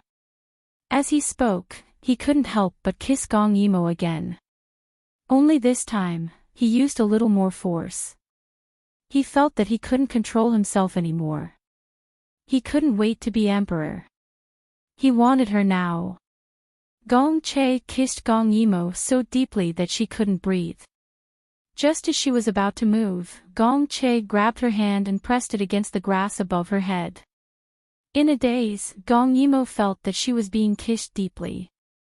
She even felt a hot body pressing against her body. She squirmed and mumbled. Gong Dai. Stop fooling around. The person on top of her suddenly stopped moving. Gong Yimo had too much to drink. Seeing that the person on top of her was obedient and really stopped moving, she mumbled. Go to sleep. At that moment, all reason in Gong Che's mind crumbled. His eyes turned red again. In the past, when he was aroused, his eyes would turn dark red. But at this moment, his eyes were bloodshot and filled with veins.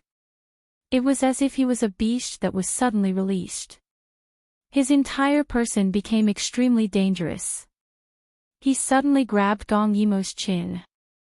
This was the first time he had been so rough. That mask of gentleness was immediately torn apart. Only his crazy nature was left. Gong Yimo.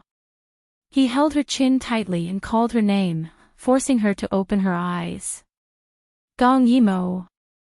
Open your eyes and tell me who I am. He really couldn't stand it.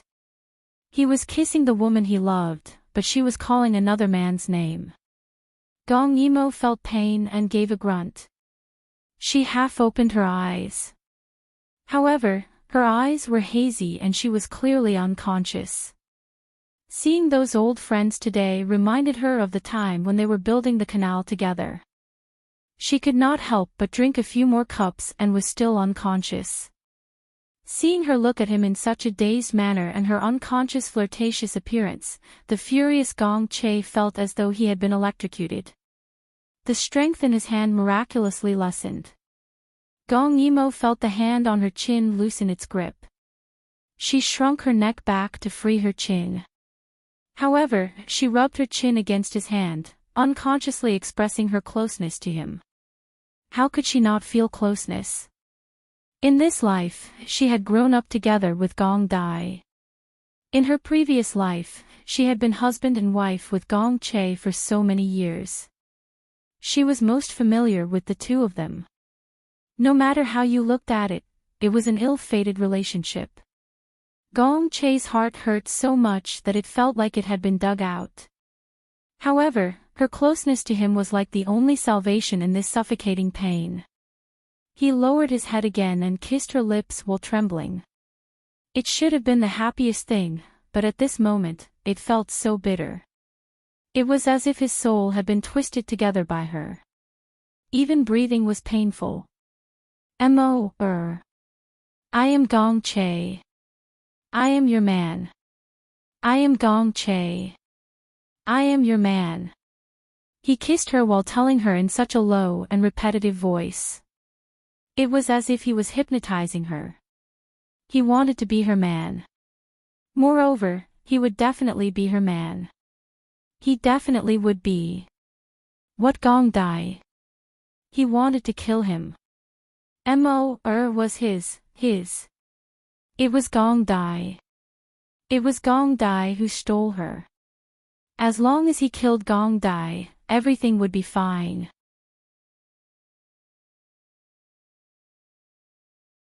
Chapter 403. Somehow, Gong Che had made up his mind. Looking at Gong Yimo, his gaze softened and became resolute. Emoer, you have to wait for me. I am your true love. One day, you will fall in love with me, just like how I love you. Su Miaolon covered her mouth tightly in the dark. She could not imagine that her strict and disciplined brother, the crown prince, would fall in love with his own half-sister. No wonder he would appear whenever Gong Yimo attended a banquet. No wonder he would give her the best heavenly cloud brocade. No wonder he would stand by Gong Yimo's side no matter what happened. Not only did he treat her as his sister, but he also treated her as his most beloved woman. Looking at the scene before her, Gong Che's gentleness, restraint, pain, and sweetness, she had never seen so many emotions from Gong Che. He was always cold to her. Although he was smiling, that smile was the same to everyone. He only smiled from the bottom of his heart when he saw Gong Yimo. So, she did not like Gong Yimo from the beginning. So it was like this. Su Miaolon had gone to the shipyard but did not find anyone. She walked out again and found the crown prince's carriage. So she guessed that the crown prince must be nearby and was with Gong Yimo. In order to find out what they were talking about, she boldly went out without bringing anyone. Sure enough, she found two overlapping figures by the soaring dragon river. She was not sure at first, but the other party suddenly shouted at Gong Yimo. Only then did she know that the crown prince and Gong Yimo were there. Slut. Shameless. She even seduced her own brother. She wanted to rush out and expose everything. But once she was exposed, would the crown prince still marry her? Moreover, if she did not handle it well, the emperor would be angry and the crown prince would be implicated. Then what was the point of her being the crown princess? Her heart was in a mess. She wanted to leave, but when she turned around, she bumped into someone. That person was dressed in black.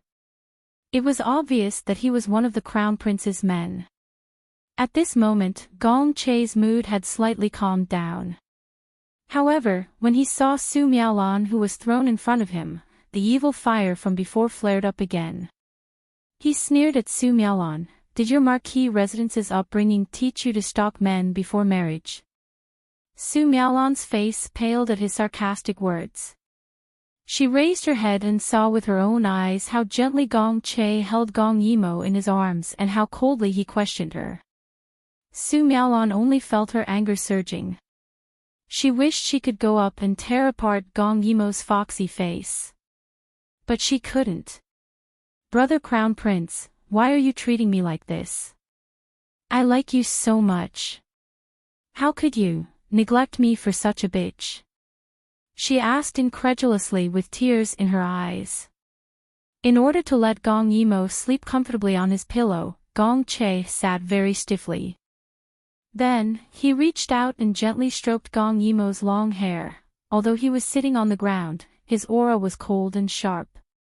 It was not at all like his gentle appearance in front of others during the day. Like? Gong Che slightly curled his lips and looked at Su Miaolon. Just one glance was enough to make Su Miaolon shrink back in fear. Because that gaze was so cold that it could freeze one to the bone.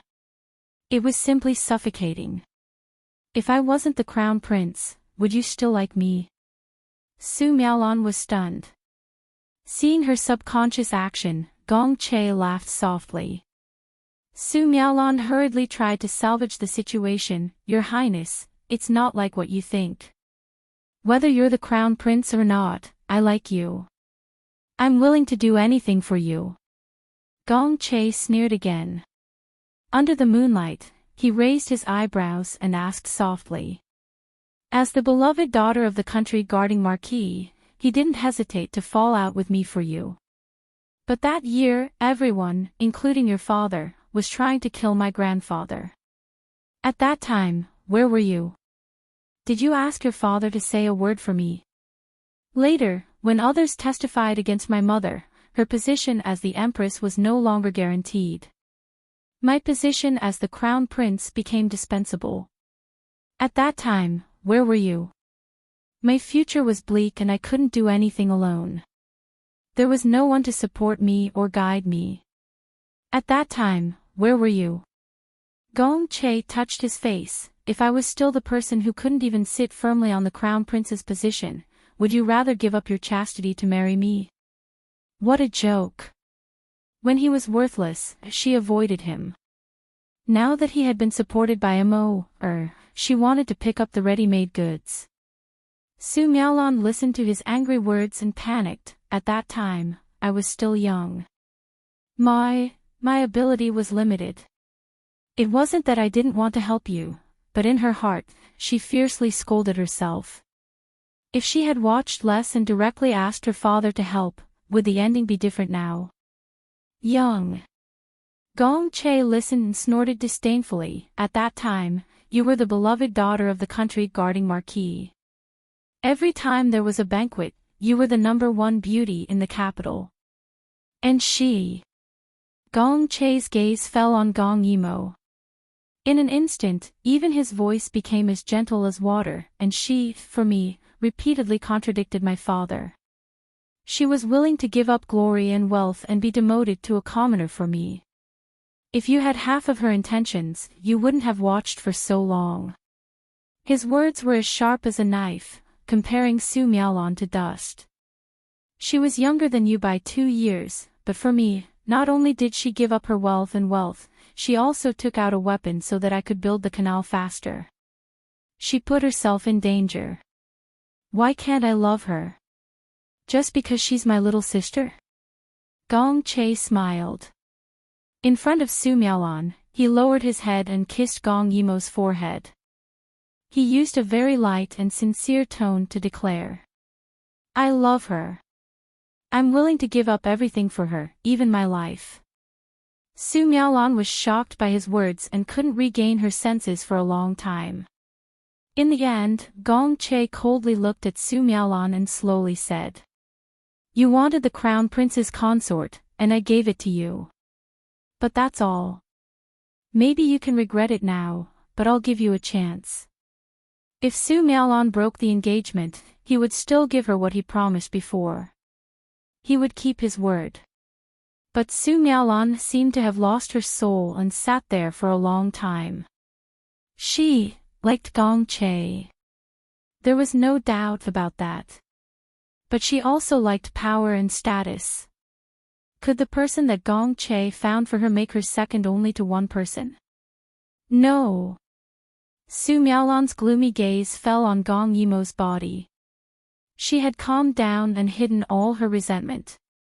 The only thing she could do now was to stabilize the crown prince and get married first. When the time came, she would tell the emperor and plot to expose the fact that Gong Yimo had seduced the crown prince. In this way, for the sake of the country's crown prince, the emperor would personally get rid of Gong Yimo. When the time came, she would still be the crown prince's consort. Thinking of this, she finally stood up and said to Gong Che in a very sorrowful and affectionate voice. Your Highness, I know, you've been bewitched by her now. After the wedding, I'll let you know who the woman who loves you the most is. Chapter 404.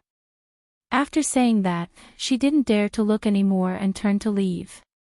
She would let Gong Yimo be proud for once.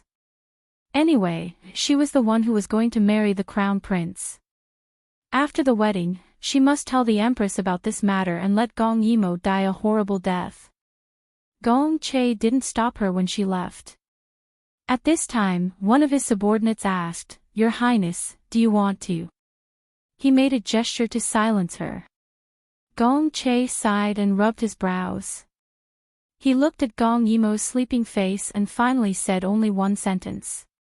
"No need." Su Miaolan wanted to be the crown prince's consort, so she definitely wouldn't do anything that was disadvantageous to him, so he didn't need to worry about her. It was already late. He should leave. Looking at the little person in his arms, Gong Che's eyes flashed with a trace of reluctance.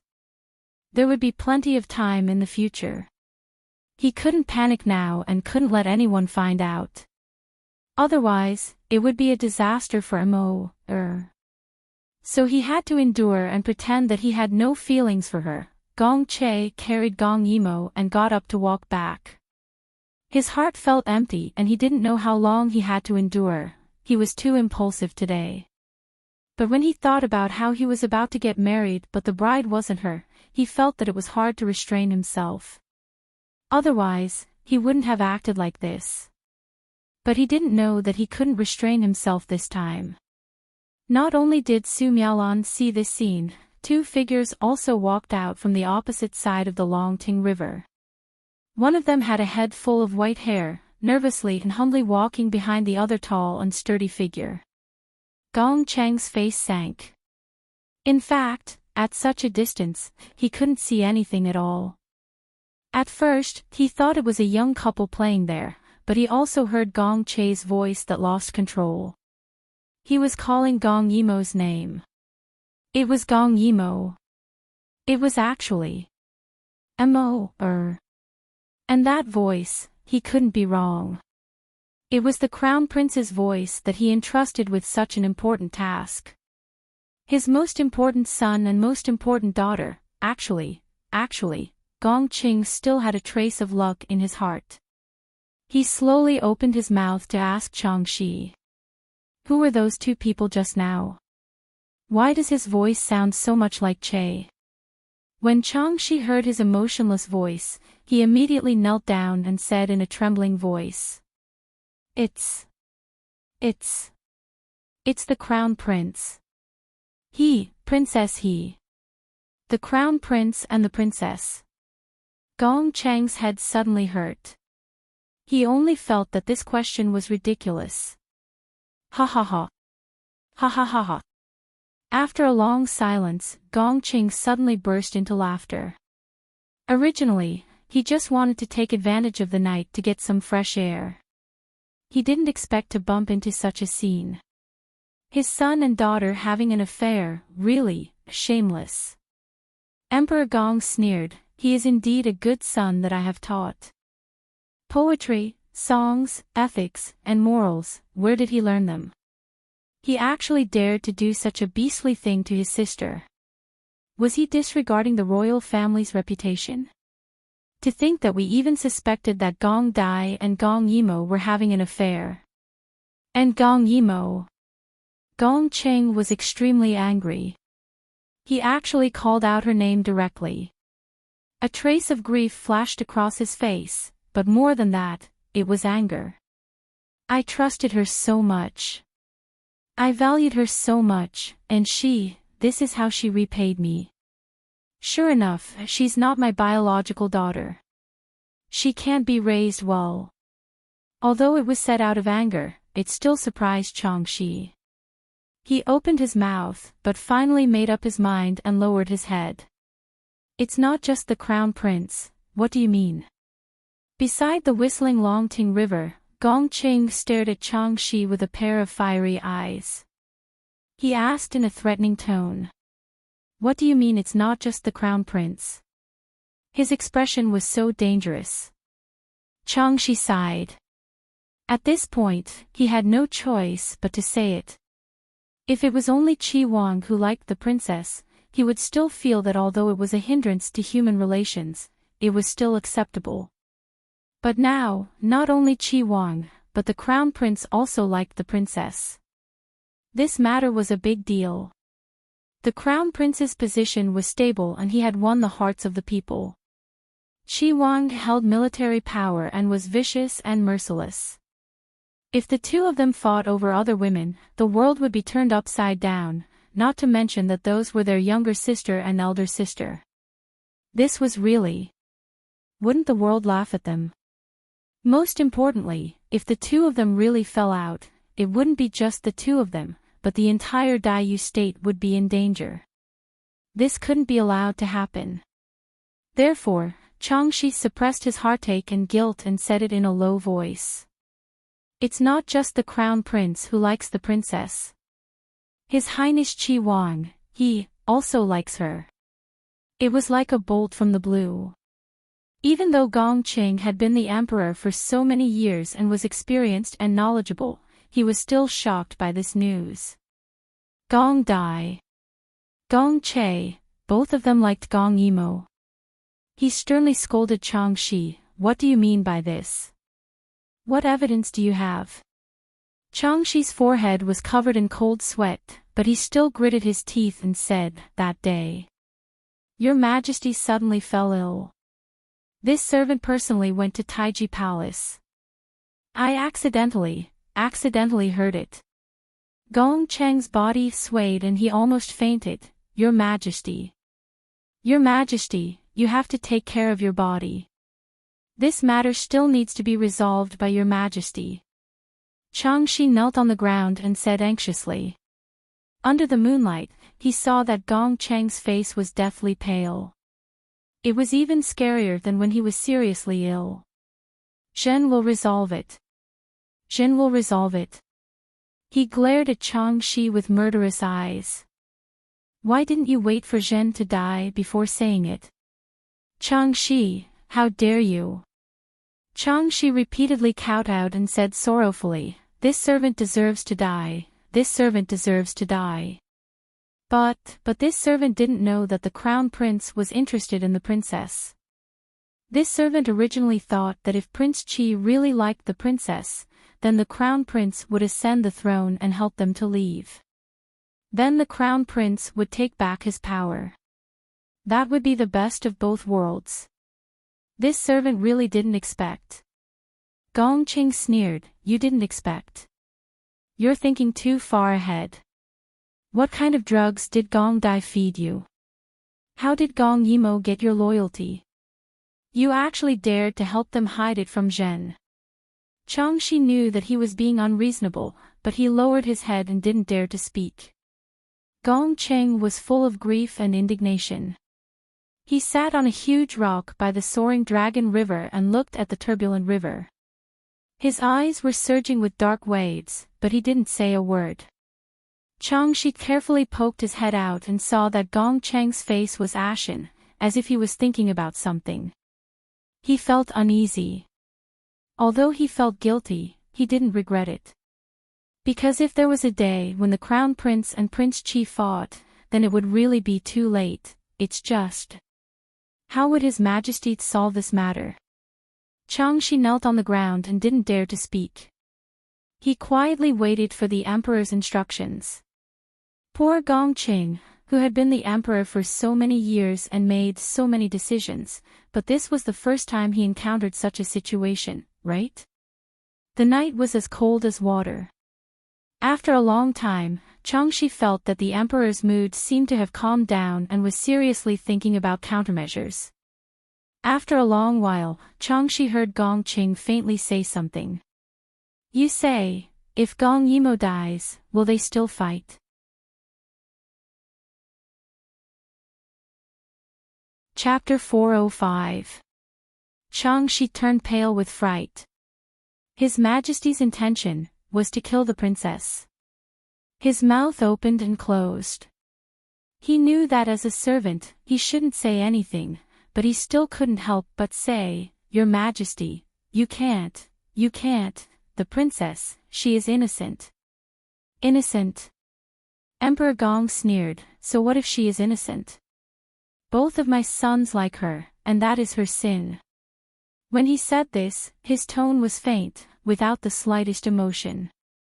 At this time, he was just an iron-blooded emperor, not a father looking at the problem. Admittedly, there were many ways to solve this matter, but he knew his two sons too well. They didn't look alike, but in fact, they had a lot of similarities in character. They were both persistent and monopolistic people. Only Gong Yimou's death was the best solution. Moreover, she couldn't be killed, it was best to die silently. In this way, even if Gong Che and Gong Dai had a lot of grievances, they couldn't do anything. Could it be that they could resurrect the dead? But, Chang Shi was sweating profusely and his face was pale. He had lived for so many years and had always been loyal and devoted to the emperor, but the princess was also a child he liked very much. Otherwise, he wouldn't have gone against his principles to hide it from the emperor and directly told him. But he didn't expect that today's matter would happen. Could it be that killing the princess could only solve it? Emperor Gong sat on a stone by the river and began to seriously think about this problem. Death by poison seems too obvious. It's easy to be caught, but I know a kind of poison. After taking it, one's vitality will gradually disappear within a month. There's no antidote, and there's no trace of it. Chang Shi was about to cry. His Majesty really wanted to kill, he even thought of brown poison, or kick out 2 scapegoats. In any case, Mo has offended a lot of people over the years. Create an accident and let Mo die an unnatural death, and then let someone else take the blame. Emperor Gong Qing used a very normal and calm tone to say these words, but Chang Shi was alarmed. He suddenly straightened up and mustered up his courage to look at the emperor. He asked seriously, "Your Majesty, can you bear to do that? Was he willing to kill Gong Yimou? Don't you feel heartache?" Chang Shi's words interrupted all of Gong Cheng's thoughts. In that instant, Chang Shi was certain that he saw an emotion called struggle on the emperor's face. His face alternated between gloominess and pain, as if he was changing his face. But in the end, he looked at Long Tinghe and slowly spoke. "What's there to be reluctant about? For the sake of the Dai state. For the sake of the people, I cannot allow them to act recklessly for the sake of a woman and cause misery and suffering." As soon as he said that, no matter how much Chang Shi wanted to say, he could only hold it in.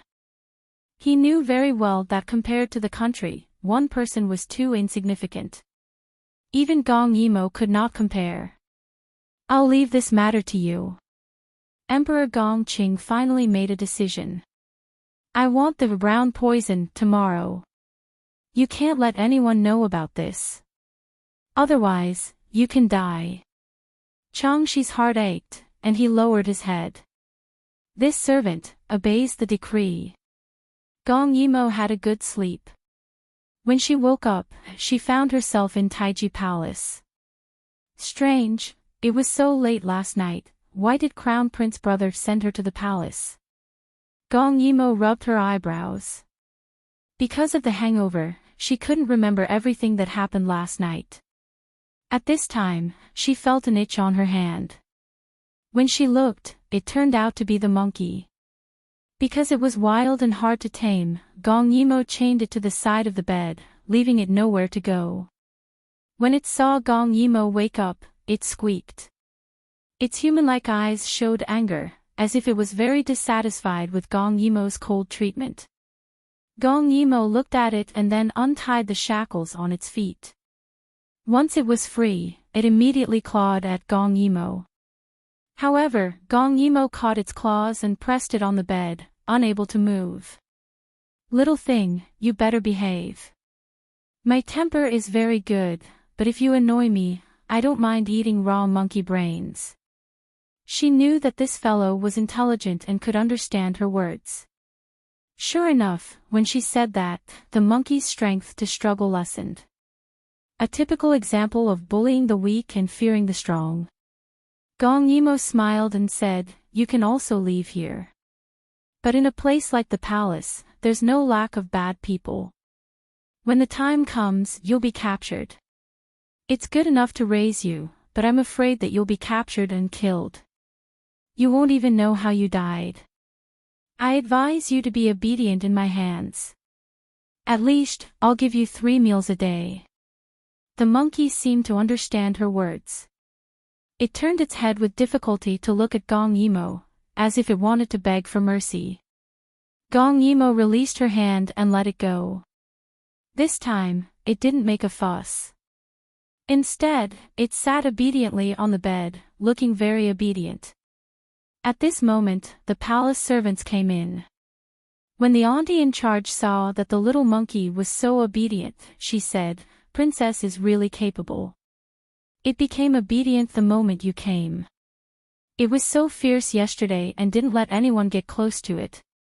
Gong Yimo glanced at the little monkey and smiled. "Is that so? In the future, if it doesn't listen to you, just beat it. It'll become obedient after a lot of beating." Her words made the little monkey protest softly. It turned around and faced her with its butt, ignoring her. This scene made the auntie in charge laugh. "It's really an intelligent little thing. Princess, have you given it a name?" Gong Yimo looked at the color of its fur. "Let's call it Little Gray." In response, the monkey jumped up and clawed at her. Gong Yimo didn't want to spoil it.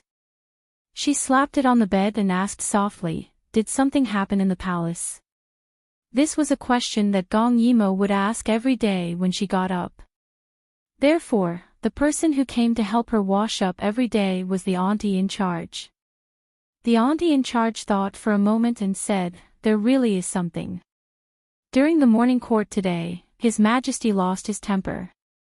Many people were severely reprimanded by His Majesty.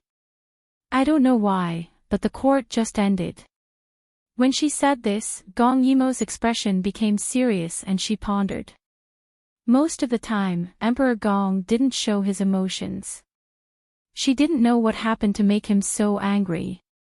On the other side, a first-rank official walked beside Gong Dai and asked him the same question in a low voice. "Wang Ye, what do you think His Majesty today?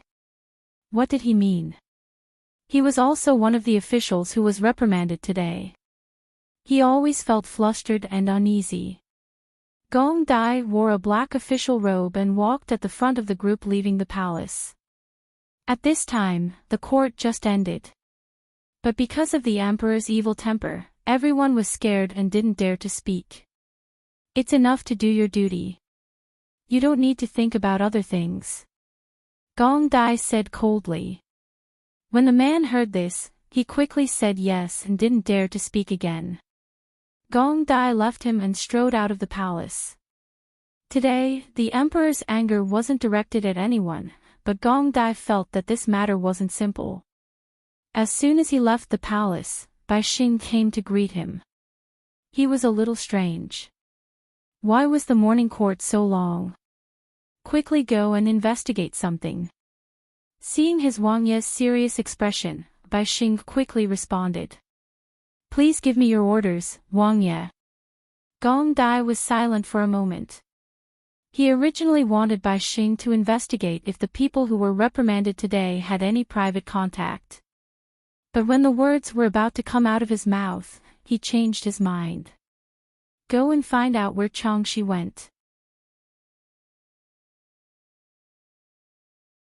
Chapter 406. Yes. Bai Xing did not ask any more questions and quickly left.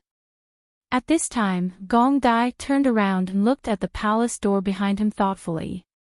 The tension in the imperial court today was not an illusion. The emperor must have made a move, but he did not know who the target was or why. Why did he feel so uneasy?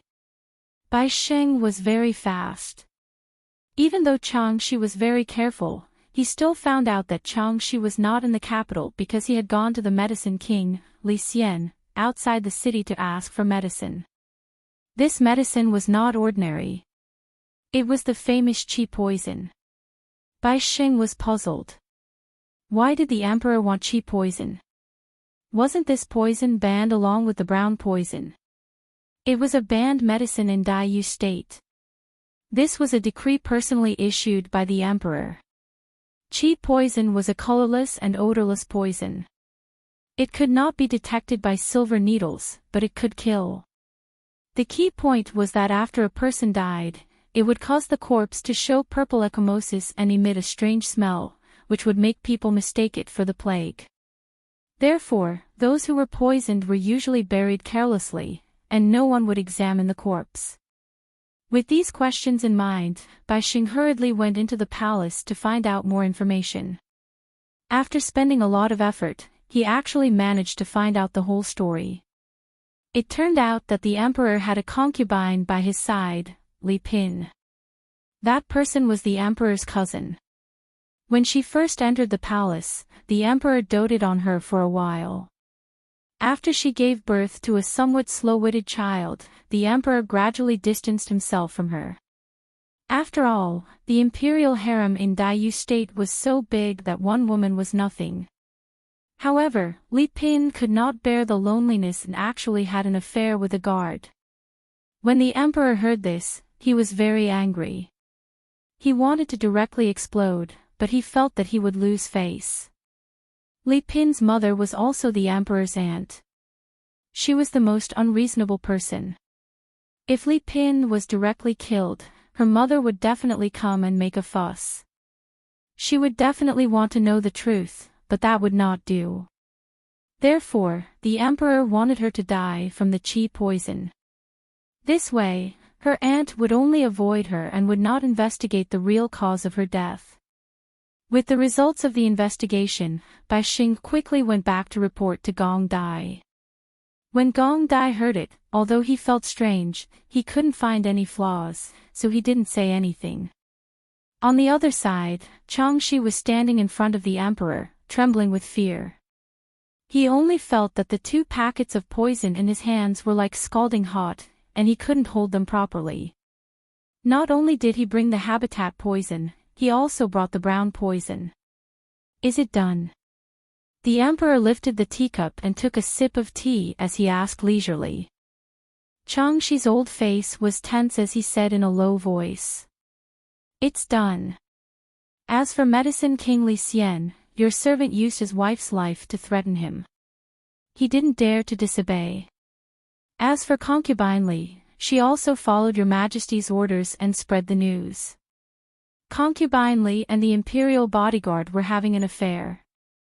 In fact, Emperor Gongqing was aware of it before, but he regarded the other as his cousin and turned a blind eye to it. But after what happened last night, he could no longer tolerate such things. This time, he really wanted to kill Concubine Li as well.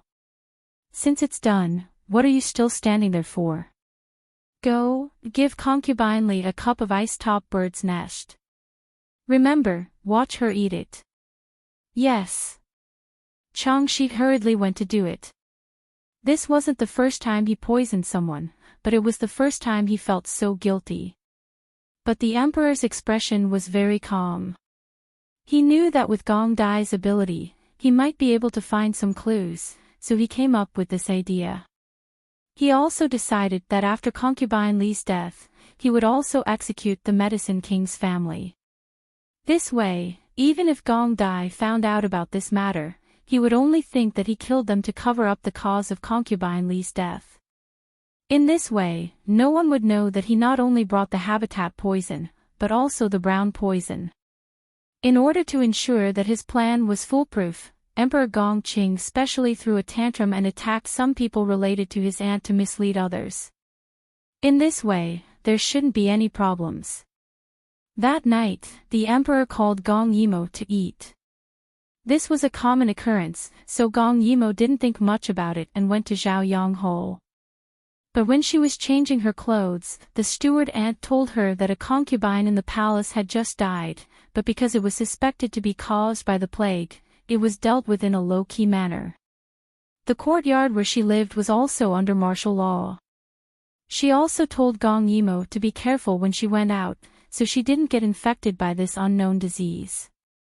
This wasn't a big deal, people in the harem died every day in all kinds of ways, so Gong Yimo was already used to it. So when she heard it, she didn't take it to heart and only sighed with regret about the unfortunate fate of a beautiful woman. Almost as soon as Concubine Li died, Gong Dai received the news. Bai Xing couldn't help but feel relieved. Since he brought back the news in the afternoon, His Highness had been preoccupied. Could he be at ease now? Who knew that Gong Dai, who was looking at the document, closed it and said in a low voice, "Prepare the horse. Ben Wang wants to enter the palace." Bai Xing was surprised and quickly went out to prepare the horse.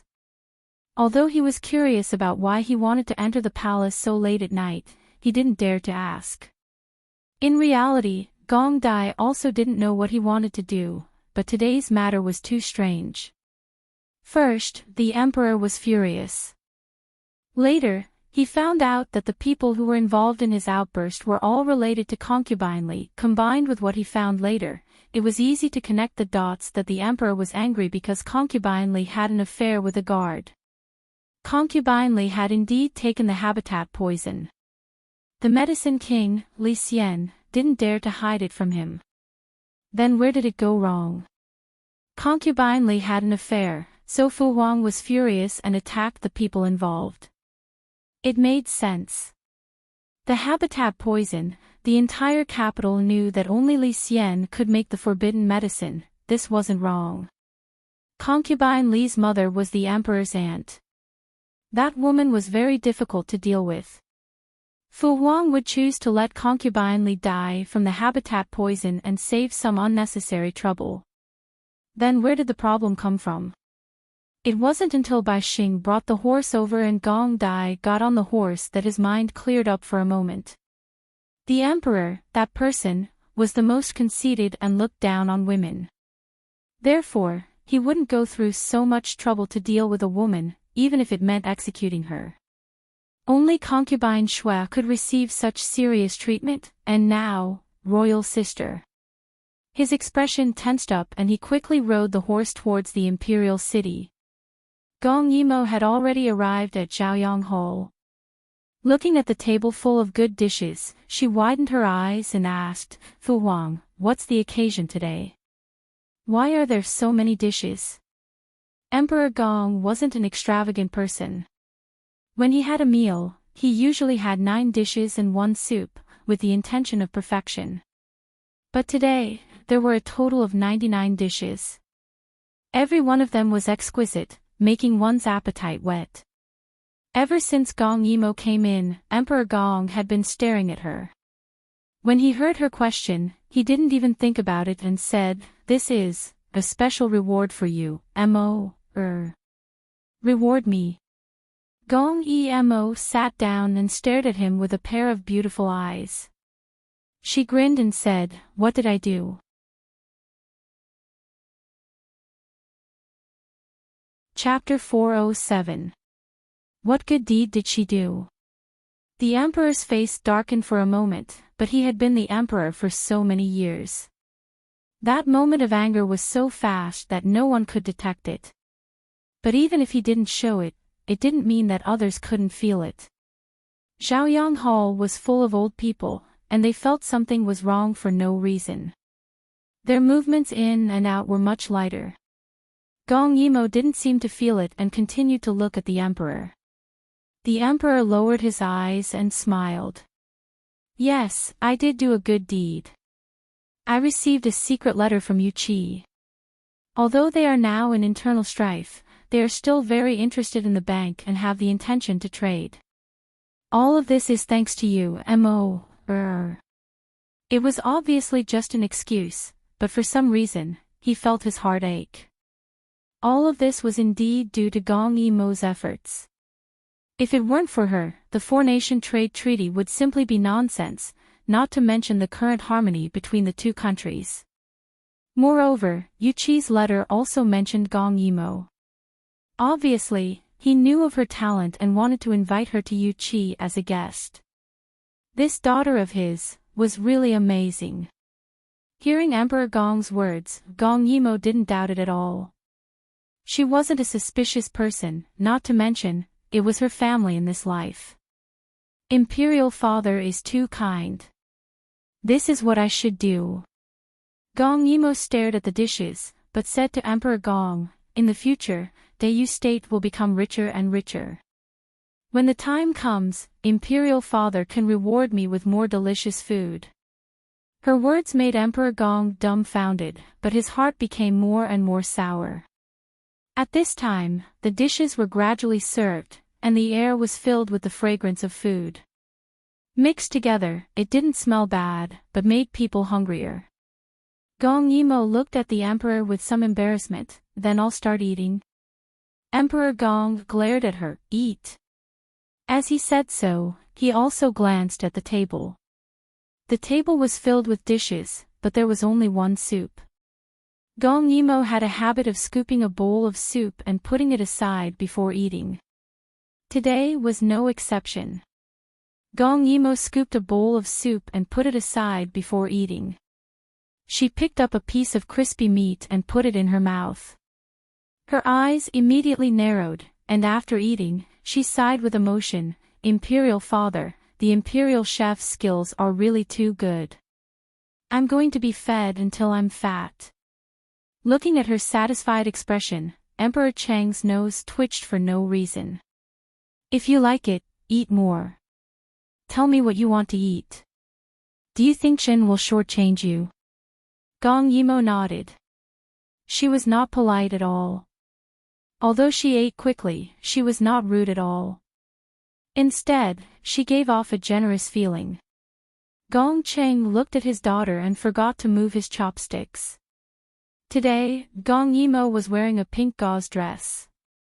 It was the most delicate color, and it made her look as delicate and beautiful as a blooming flower. Her hair was loosely tied into a bun, and she wore a hairpin she made herself. It was a fluffy pink ball with white and red tassels.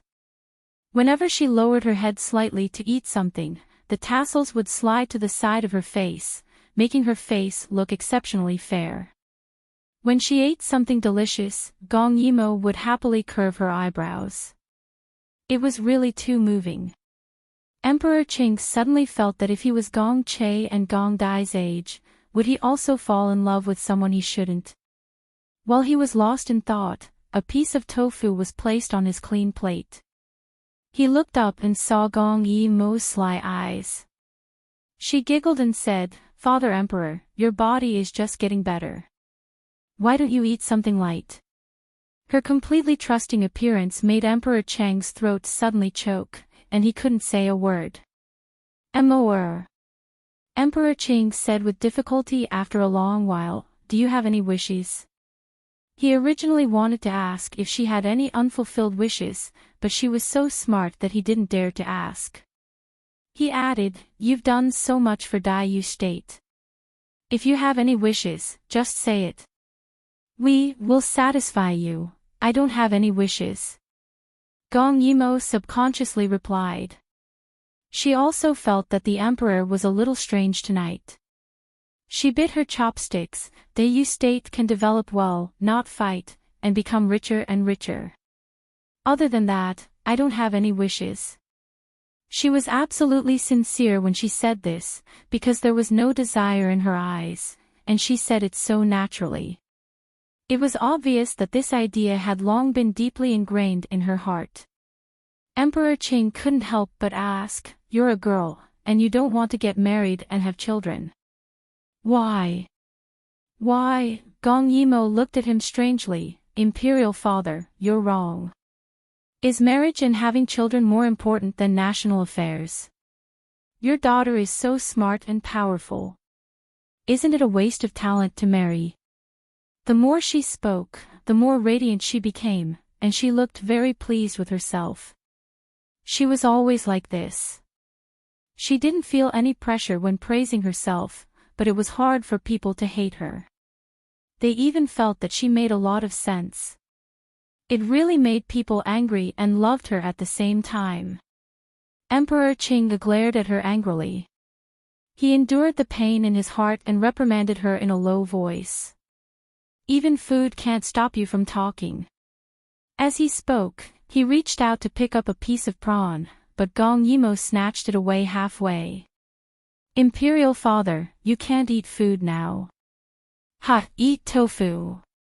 As she spoke, she even put the prawn in her mouth as if showing off. Let me reluctantly eat these. How naughty. After Gong Yimo finished eating, she felt a little thirsty and went to take the bowl of soup. Emperor Cheng's smiling eyes froze. Seeing her bring the bowl to his mouth, Emperor Cheng's hands clenched tightly, as if he was trying to control himself. At that moment, Chang Shi, who had been lowering his head, suddenly looked up and stared at Gong Yimo's movements. Gong Yimo frowned, but she suddenly put down the bowl and sighed. At that moment, the tense air seemed to flow. Emperor Qing breathed a sigh of relief, but he asked, "What's wrong? Could it be she found out something?" Gong Yimo looked at him, her brows knitted even tighter, and she suddenly said in a serious tone, "Imperial Father. Are you not in good health?" Emperor Qing felt strange. "Why do you say that?" Gong Yimo leaned over a little, then quietly pointed at Chang Shi and said, "Look at eunuch Chang Shi, his complexion is so bad. And Imperial Father, you are also strange, you." Gong Yimo was a little worried. Although she didn't finish her words, the meaning was obvious. The Emperor suddenly became like this. Did his condition worsen? Emperor Qing stared blankly, looking at the little face so close to him, so serious. After a long struggle, he pouted and said, "Imperial Father. My words are not pleasant to hear, but if you really have a problem, don't bear it alone. Tell me, I am your intimate little cotton-padded jacket." Emperor Qing forced back the tears that suddenly welled up, and he had to shift his gaze to Chang Shi. Chang Shi plopped down on his knees, scaring Gong Yimo.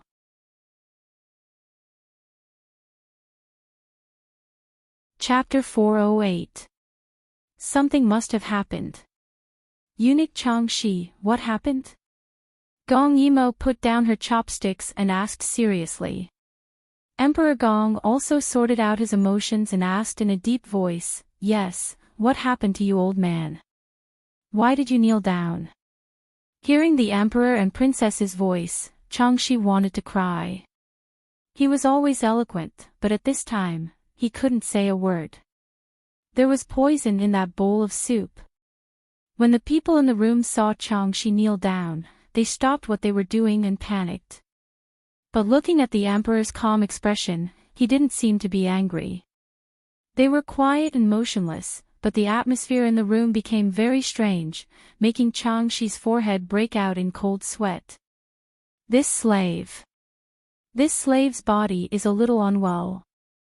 When Chang Shi said this, the emperor's face eased a lot. "Since you're not feeling well, you can go down. You don't need to serve me." But when he said this, Chang Shi didn't leave immediately. Gong Yimo saw this and said to the emperor, "Imperial Father, just tell me, what happened? Why are you so strange tonight?" Emperor Gong quietly gave Chang Shi a look, telling him to leave quickly, and then said to Gong Yimo, "It's nothing, Chang Shi is old. Because of something yesterday, I reprimanded him. He probably felt uncomfortable in his heart." "Is that so?" Gong Yimo was half convinced and half doubtful, but looking at Chang Shi's back, she really trembled. Perhaps it was really Chang Shi's problem. In order to change the topic, Emperor Gong said, "What about you, where did you go yesterday?" Gong Yimo didn't think much. "Yesterday, I went to the shipyard with Crown Prince Gij." Seeing the emperor's face suddenly sank, Gong Yimo thought that he knew she was drunk. She hurriedly stuck out her tongue and acted coquettishly, "It's all some old friends, so I drank a few more cups. I didn't mean to get drunk." "Why would a girl like you go to a shipyard? Could it be that the crown prince wants a princess like you to help him build a ship?" "Not really." Gong Yimo looked a little conflicted. "Originally, brother crown prince only wanted to ask me some questions. I was the one who wanted to go." Seeing that the emperor's expression was still ugly, Gong Yimo couldn't help but tell the truth. It's not a big deal. I want to go to the shipyard because of what?" Gong Cheng asked seriously. Gong Emo blinked and moved in the direction of Gong Cheng, trying to curry favor with him. Previously, I wanted to give you a super luxurious dragon boat. Cough cough, although I blew it up later, the technology is still in my head. So I wanted to take this opportunity to make another big dragon boat for you. Now that both sides of the canal are rich and populous, Fu Wang can take the boat I built and go down south for a cruise. Won't it be fun and awe-inspiring? Gong Cheng was stunned. He really didn't expect that Gong Yimo went to the shipyard yesterday for this. Gong Yimo said again, Fu Wang, you should also relax yourself. You should know that going out for a walk will make your body better. Look at you, working hard for the country every day. Your daughter is distressed. How about you put down your government affairs and become a rich man in Jiangnan for the sake of your daughter? This was also what Gong Yimo suddenly thought of yesterday. She was also distressed by the loss of that ship, so she built another one to make up for her regret. But when she said this, Gong Cheng didn't react at all. It was really strange, she didn't know how uncomfortable Gong Cheng's heart was now. Gong Yimo blinked and glanced at his face when she was thirsty. She picked up the bowl of soup and prepared to secretly drink it. At this time, she heard Gong Cheng suddenly drink it. Don't drink it. What's wrong? Gong Yimo looked at him strangely. That look made Gong Cheng feel guilty and ashamed. Was such a smart child, but she didn't suspect him at all. This soup was poisoned. If she knew, who knows how sad she would be. The soup is cold, change it. Gong Cheng made up his mind and said, come, make a yurong lily soup. With that, he nervously stared at the soup bowl in Gong Yimo's hand. Don't you like yurong lily soup? Wait a little longer. At that moment, he actually hoped that Gong Yimo would put down the bowl. But Gong Yimo didn't care and waved her hand. It's okay, no need to be so troublesome.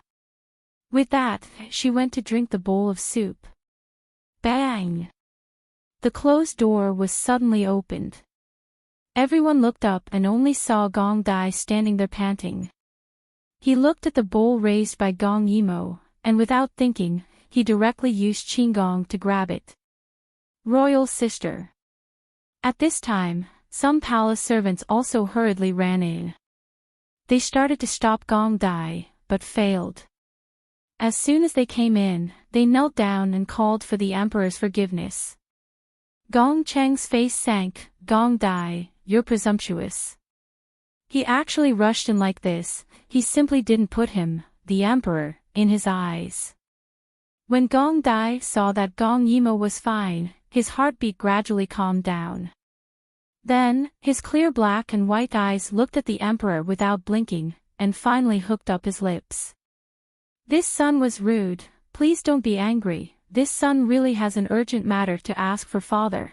As for this bowl of soup, he looked at the still somewhat confused royal sister and couldn't help but smile. Royal sister certainly won't mind giving me a bowl of soup to drink, right? At this time, Gong Yimo also realized that there seemed to be a problem with this bowl of soup. She glanced at Gong Cheng with heavy eyes. She didn't know why, but when she didn't smile, Gong Cheng actually felt so scared and distressed, because Gong Yimo had never looked at him with such eyes. His guilty conscience turned into anger. Gong Dai, do you suspect that Jin poisoned Imo, Gong Dai didn't speak, only holding the bowl and coldly glanced at the emperor. How can it be? How can this son suspect father? If father doesn't believe it, then this son will drink this bowl of soup, okay? Presumptuous. Gong Cheng was really angry. Can Gong Dai drink it? If he drinks it, he will die. Then how will Mo, view him, her father in the future? You, come here. The emperor casually pointed to a person. You go and drink that bowl of soup. That person was startled, looked at Gong Dai with some embarrassment, and then reached out to take the bowl in his hand. Gong Dai naturally handed it over to him. He wanted to see what mysteries were in it. That palace servant was now a little uneasy. This soup can't really be poisoned, right? But when he remembered that the princess was His Majesty's most beloved child, how could it be? So, in a spurt of energy, he raised his head and drank it. But only a bang sound was heard. The bowl in the palace servant's hand suddenly cracked and broke into several pieces. It turned out that Gong Yimo directly smashed the bowl with chopsticks, making Gong Qing couldn't help but look at her nervously. Gong Yimo smiled slightly. This soup is cold, I won't drink it. You're tuning into the LoveLore Library YouTube channel. We're so grateful for your support, and don't forget to subscribe to join us on this incredible journey through captivating stories. Your generosity through donations truly makes a world of difference, as it's the primary source of revenue that allows me to expand and enhance this channel for you. Thank you from the bottom of my heart for being a part of this adventure.